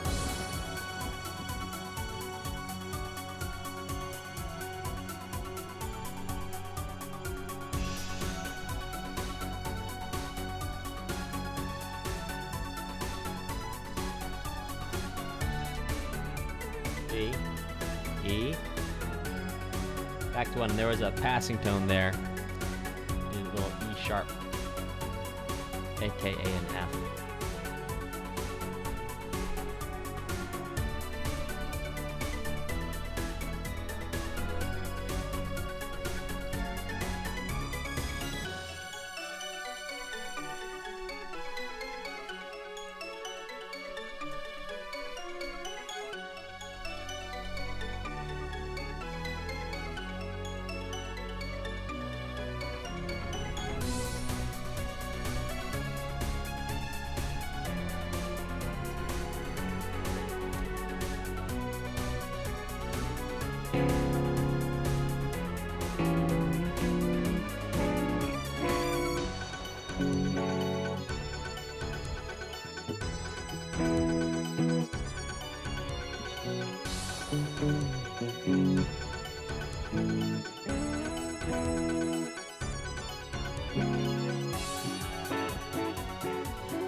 So what was interesting there is the way that the dominant area was extended. I'm doing a little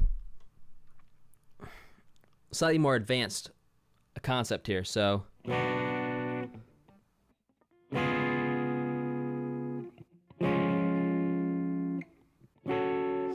now we could think of the dominant area as being extended because in this sort of B section here, it goes 4, 5, essentially 5. Okay, now there's a couple ways we can think about this next chord. We can think about this as being 5 with the 3 in the bass, and the 3 is a half step away from the third of the 5 is really scale degree natural 7, which then creates a leading tone movement back to 1, bringing us from tension to resolution, dominant area to tonic area. Now what's interesting is that we could also think about this as being a really fully diminished 7 leading tone chord, bringing us back to 1 as well. And what's interesting about the diminished 7 leading tone chord is it's enharmonic to a flat 9/7 chord in first inversion. So if we look at a G sharp flat 9, it sounds very, very, very, very, very, very, very similar. And that's because it is basically the same notes, slightly different order that I played right here, 2 different voicings. But it gets us to the same point. And so 5, 7, flat 9, an altered chord, sure, is actually pretty much the same thing as a... Because you can actually even see, if I add in the C sharp here, that creates a C sharp 7 flat 9. And if we take the C sharp away, all of a sudden we could say, yeah, well, technically maybe it's not indeed an actual C sharp flat 9, and indeed you would need the C sharp in the chord, but I think it's an interesting point. Oh, I'm gonna sneeze.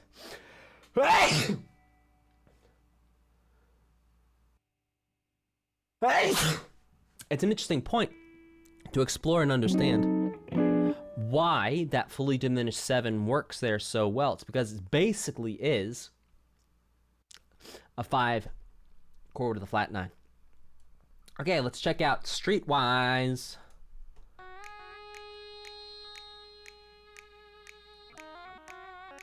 I thought that was about to turn into Black Sabbath for a second.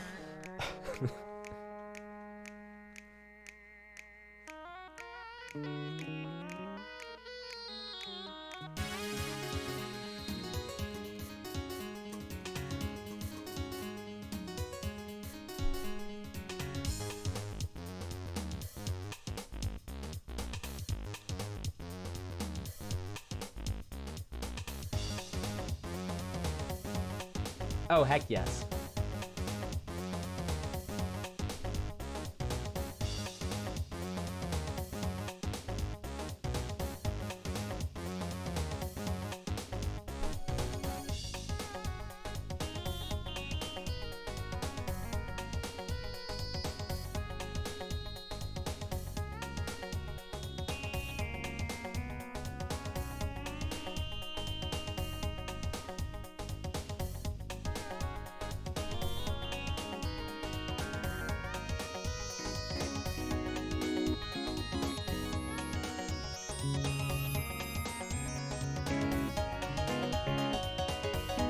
It's like 1 to 4.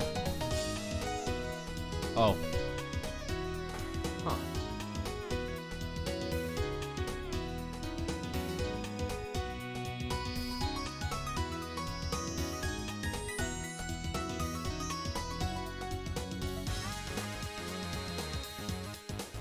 Heck yes.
Back to the 1. G sharp is 1.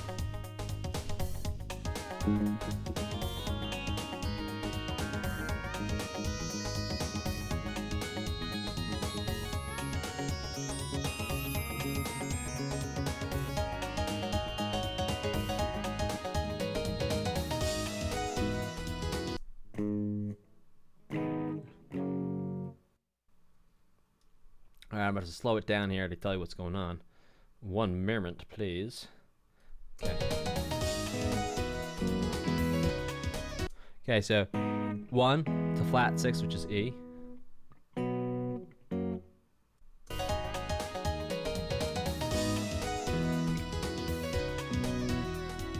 Oh.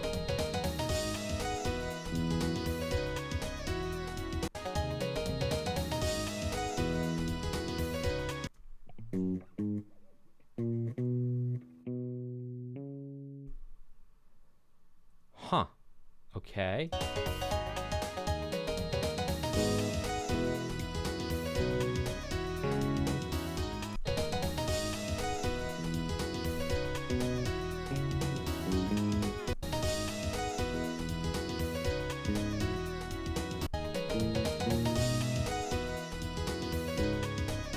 Oi.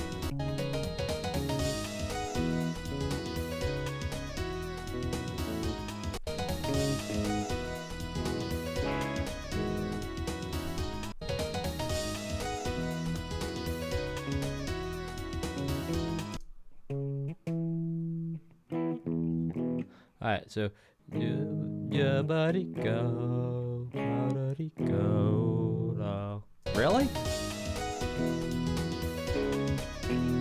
Oh!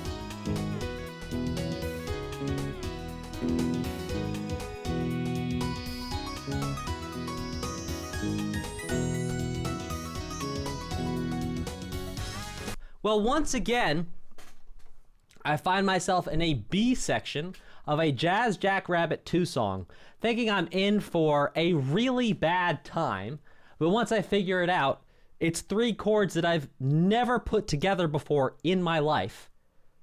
Yeah, bamboozled by another B section, indeed. And it's like, what keeps on bamboozling me is its combinations of chords I've never really heard before. And it was like totally throwing me off and making me feel like, buddy go, buddy go, buddy go,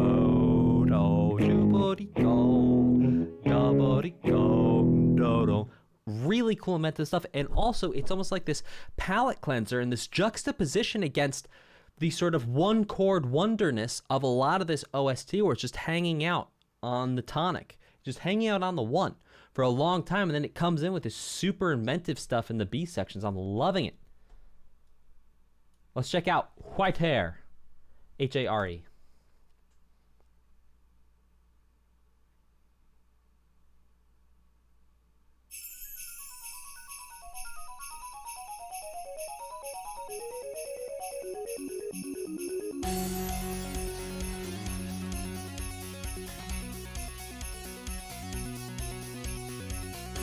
One to 4.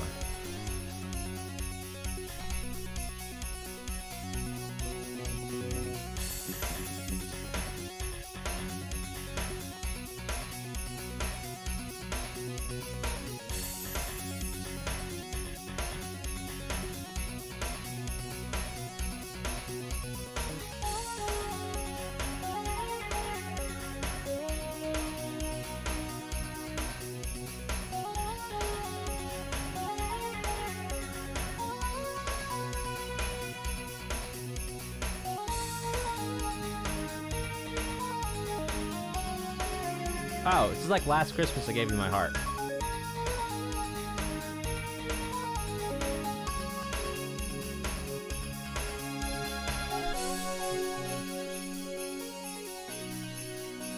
Now, yeah, Jingle Bells.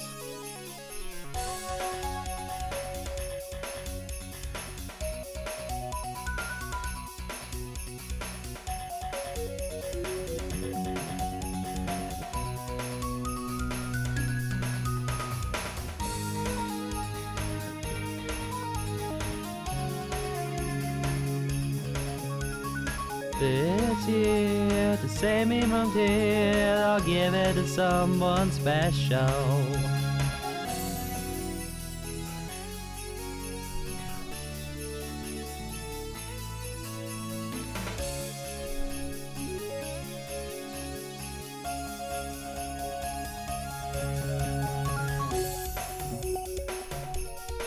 We'll break it down this time.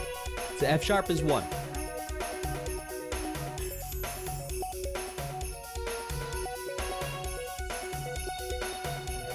B is 4.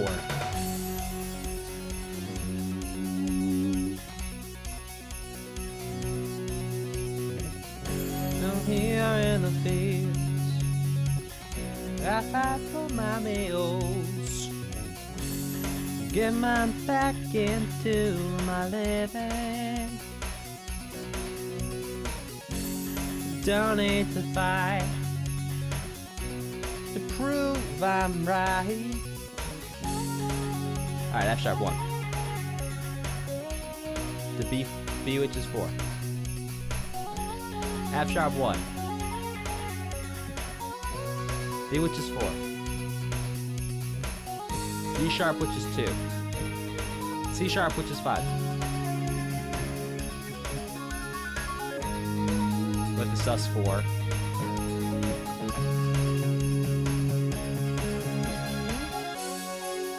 F sharp which is 1. B. C sharp. 1. 4.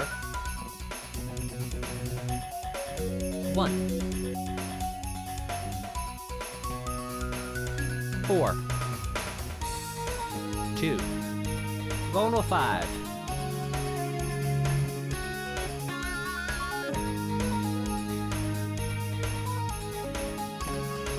5.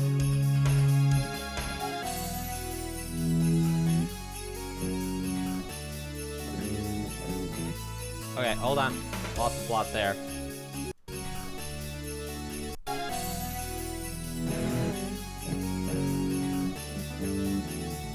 So that was E, so flat 7. Sorry. D. Hold on. D. A.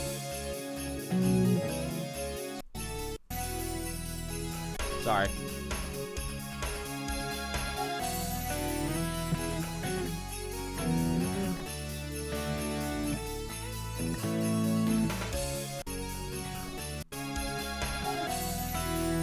E. F sharp. D. A.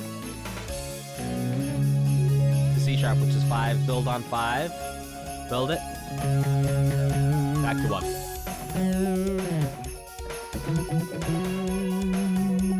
And there you go.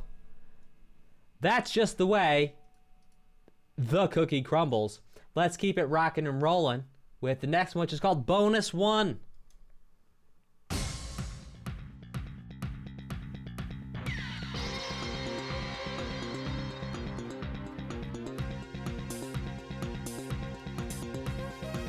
Get an A443 maybe?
Interesting.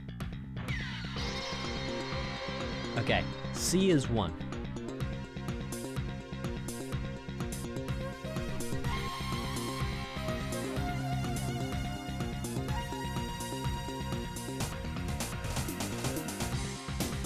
C.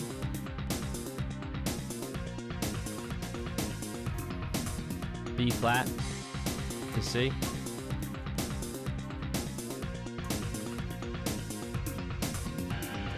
B flat, F, C. B flat, C.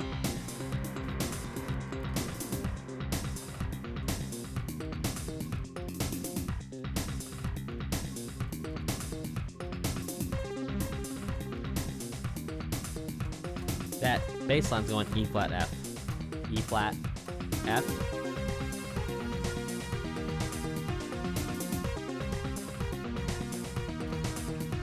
Now chords, I would say. E flat, F, C, E flat, F, G, which is 5, F, E flat, so 5, 4, flat 3. And then we're back to Zivan. And them's be the chords for bonus 1. Let's check out bonus 2. Oh, this sounds suspiciously like bonus 1.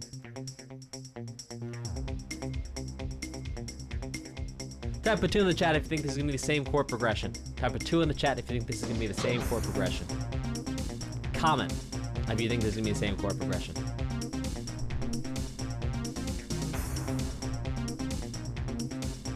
Comment with a 2 if you're on YouTube. You think this is gonna be the same chord progression. Type a 2 in the chat if you think this is gonna be the same chord progression. Oh, well, already we're in C major, so.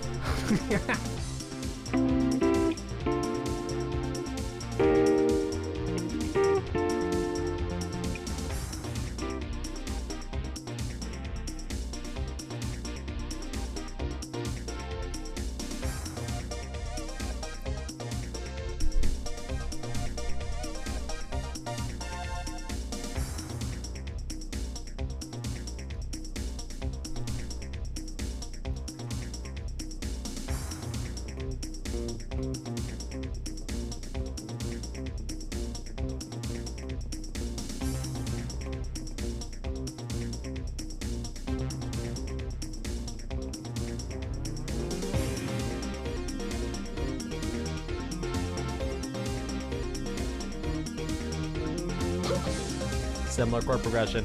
E flat, F, C minor, E flat, F, to G. Yeah. To F, to E flat. Yep. And that's the loop. So look, what happened, bonus 1, we heard straight from the horse's mouth. We talked to Chris Christodoulou. Over on my other channel, you find it, Music Expert Dan Spencer. Over there, I talked to Chris Christodoulou, who's the composer for Risk of Rain 1 and 2. And he was talking about how for the DLC, he had I don't know, something silly, like 7 days or something. He didn't have a lot of time to do it. And so he was kind of like, music, quick. And that's why I said for bonus 2, I bet she's going to be similar chord progression, because the composers basically just copy-pasted some of the pre-existing work they'd done and then built on top of it. Not saying that's a bad thing, not saying that's a good thing, I'm saying that's clearly what happened. Hey Katsua, the gaming cat, welcome. Says, I finally managed to catch a stream. I've been watching a ton of your YouTube videos, enjoying learning all kinds of music. I'm super glad you've been enjoying stuff and having fun. I'm super stoked. Thank you so very much for showing up and hanging out. Let's check out Pull Back the Bass.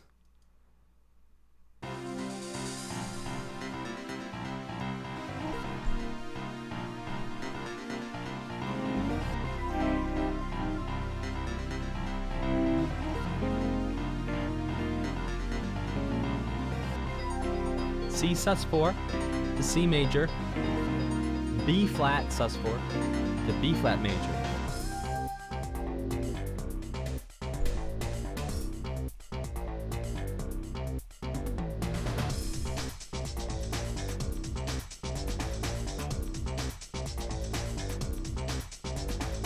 Pump up the jams, turn it up while your feet are bumping.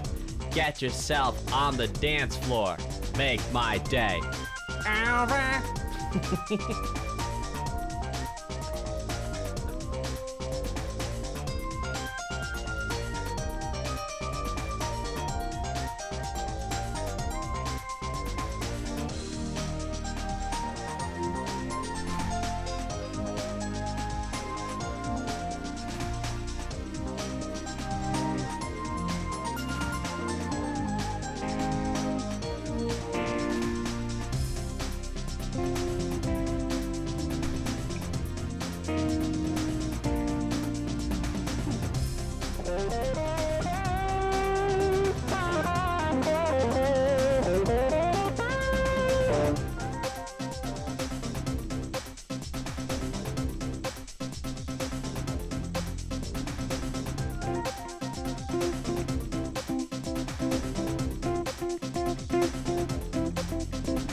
flat, B flat,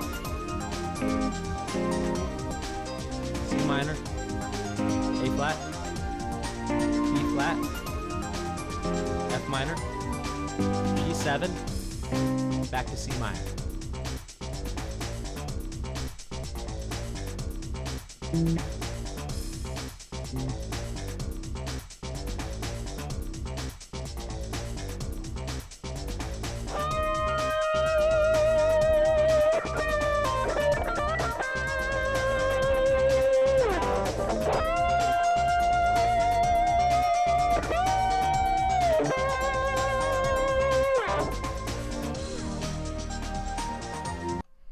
Oh, sorry. B flat, C minor, B flat, A flat, B flat, E flat, F major, A flat, B flat, C minor.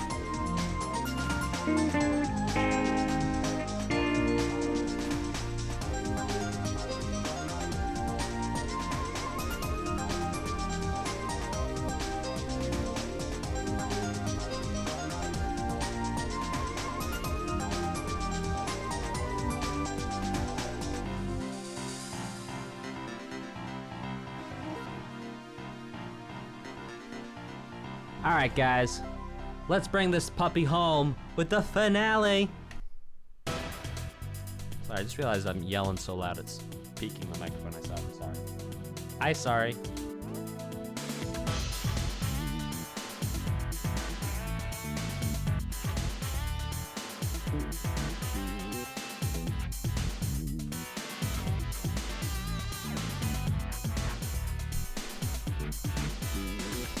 Pump of the jams.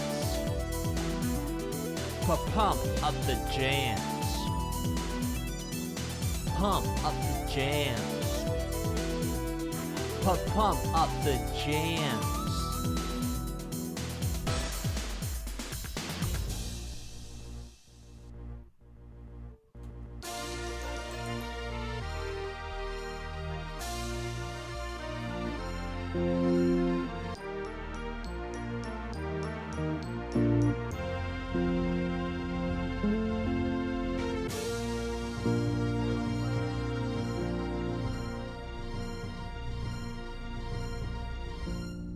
Ha! Fascinating. So that end bit was like grooving.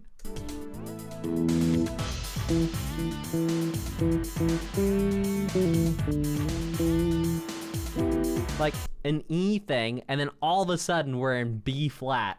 Yeah. So we changed from E being 1 to B flat being 1. And there you go. Yeah, the cinematic outro is almost comical based on the lack of cinematic anything up to that point. Beautiful. Loved it. Thank you all so very much for joining me on this journey of Jazz Jackrabbit 2. If you're on YouTube, please like, subscribe, crush that notification bell. If you're here on Twitch with the live, please go ahead and follow. At the very least, subscribe if you would like to not see ads.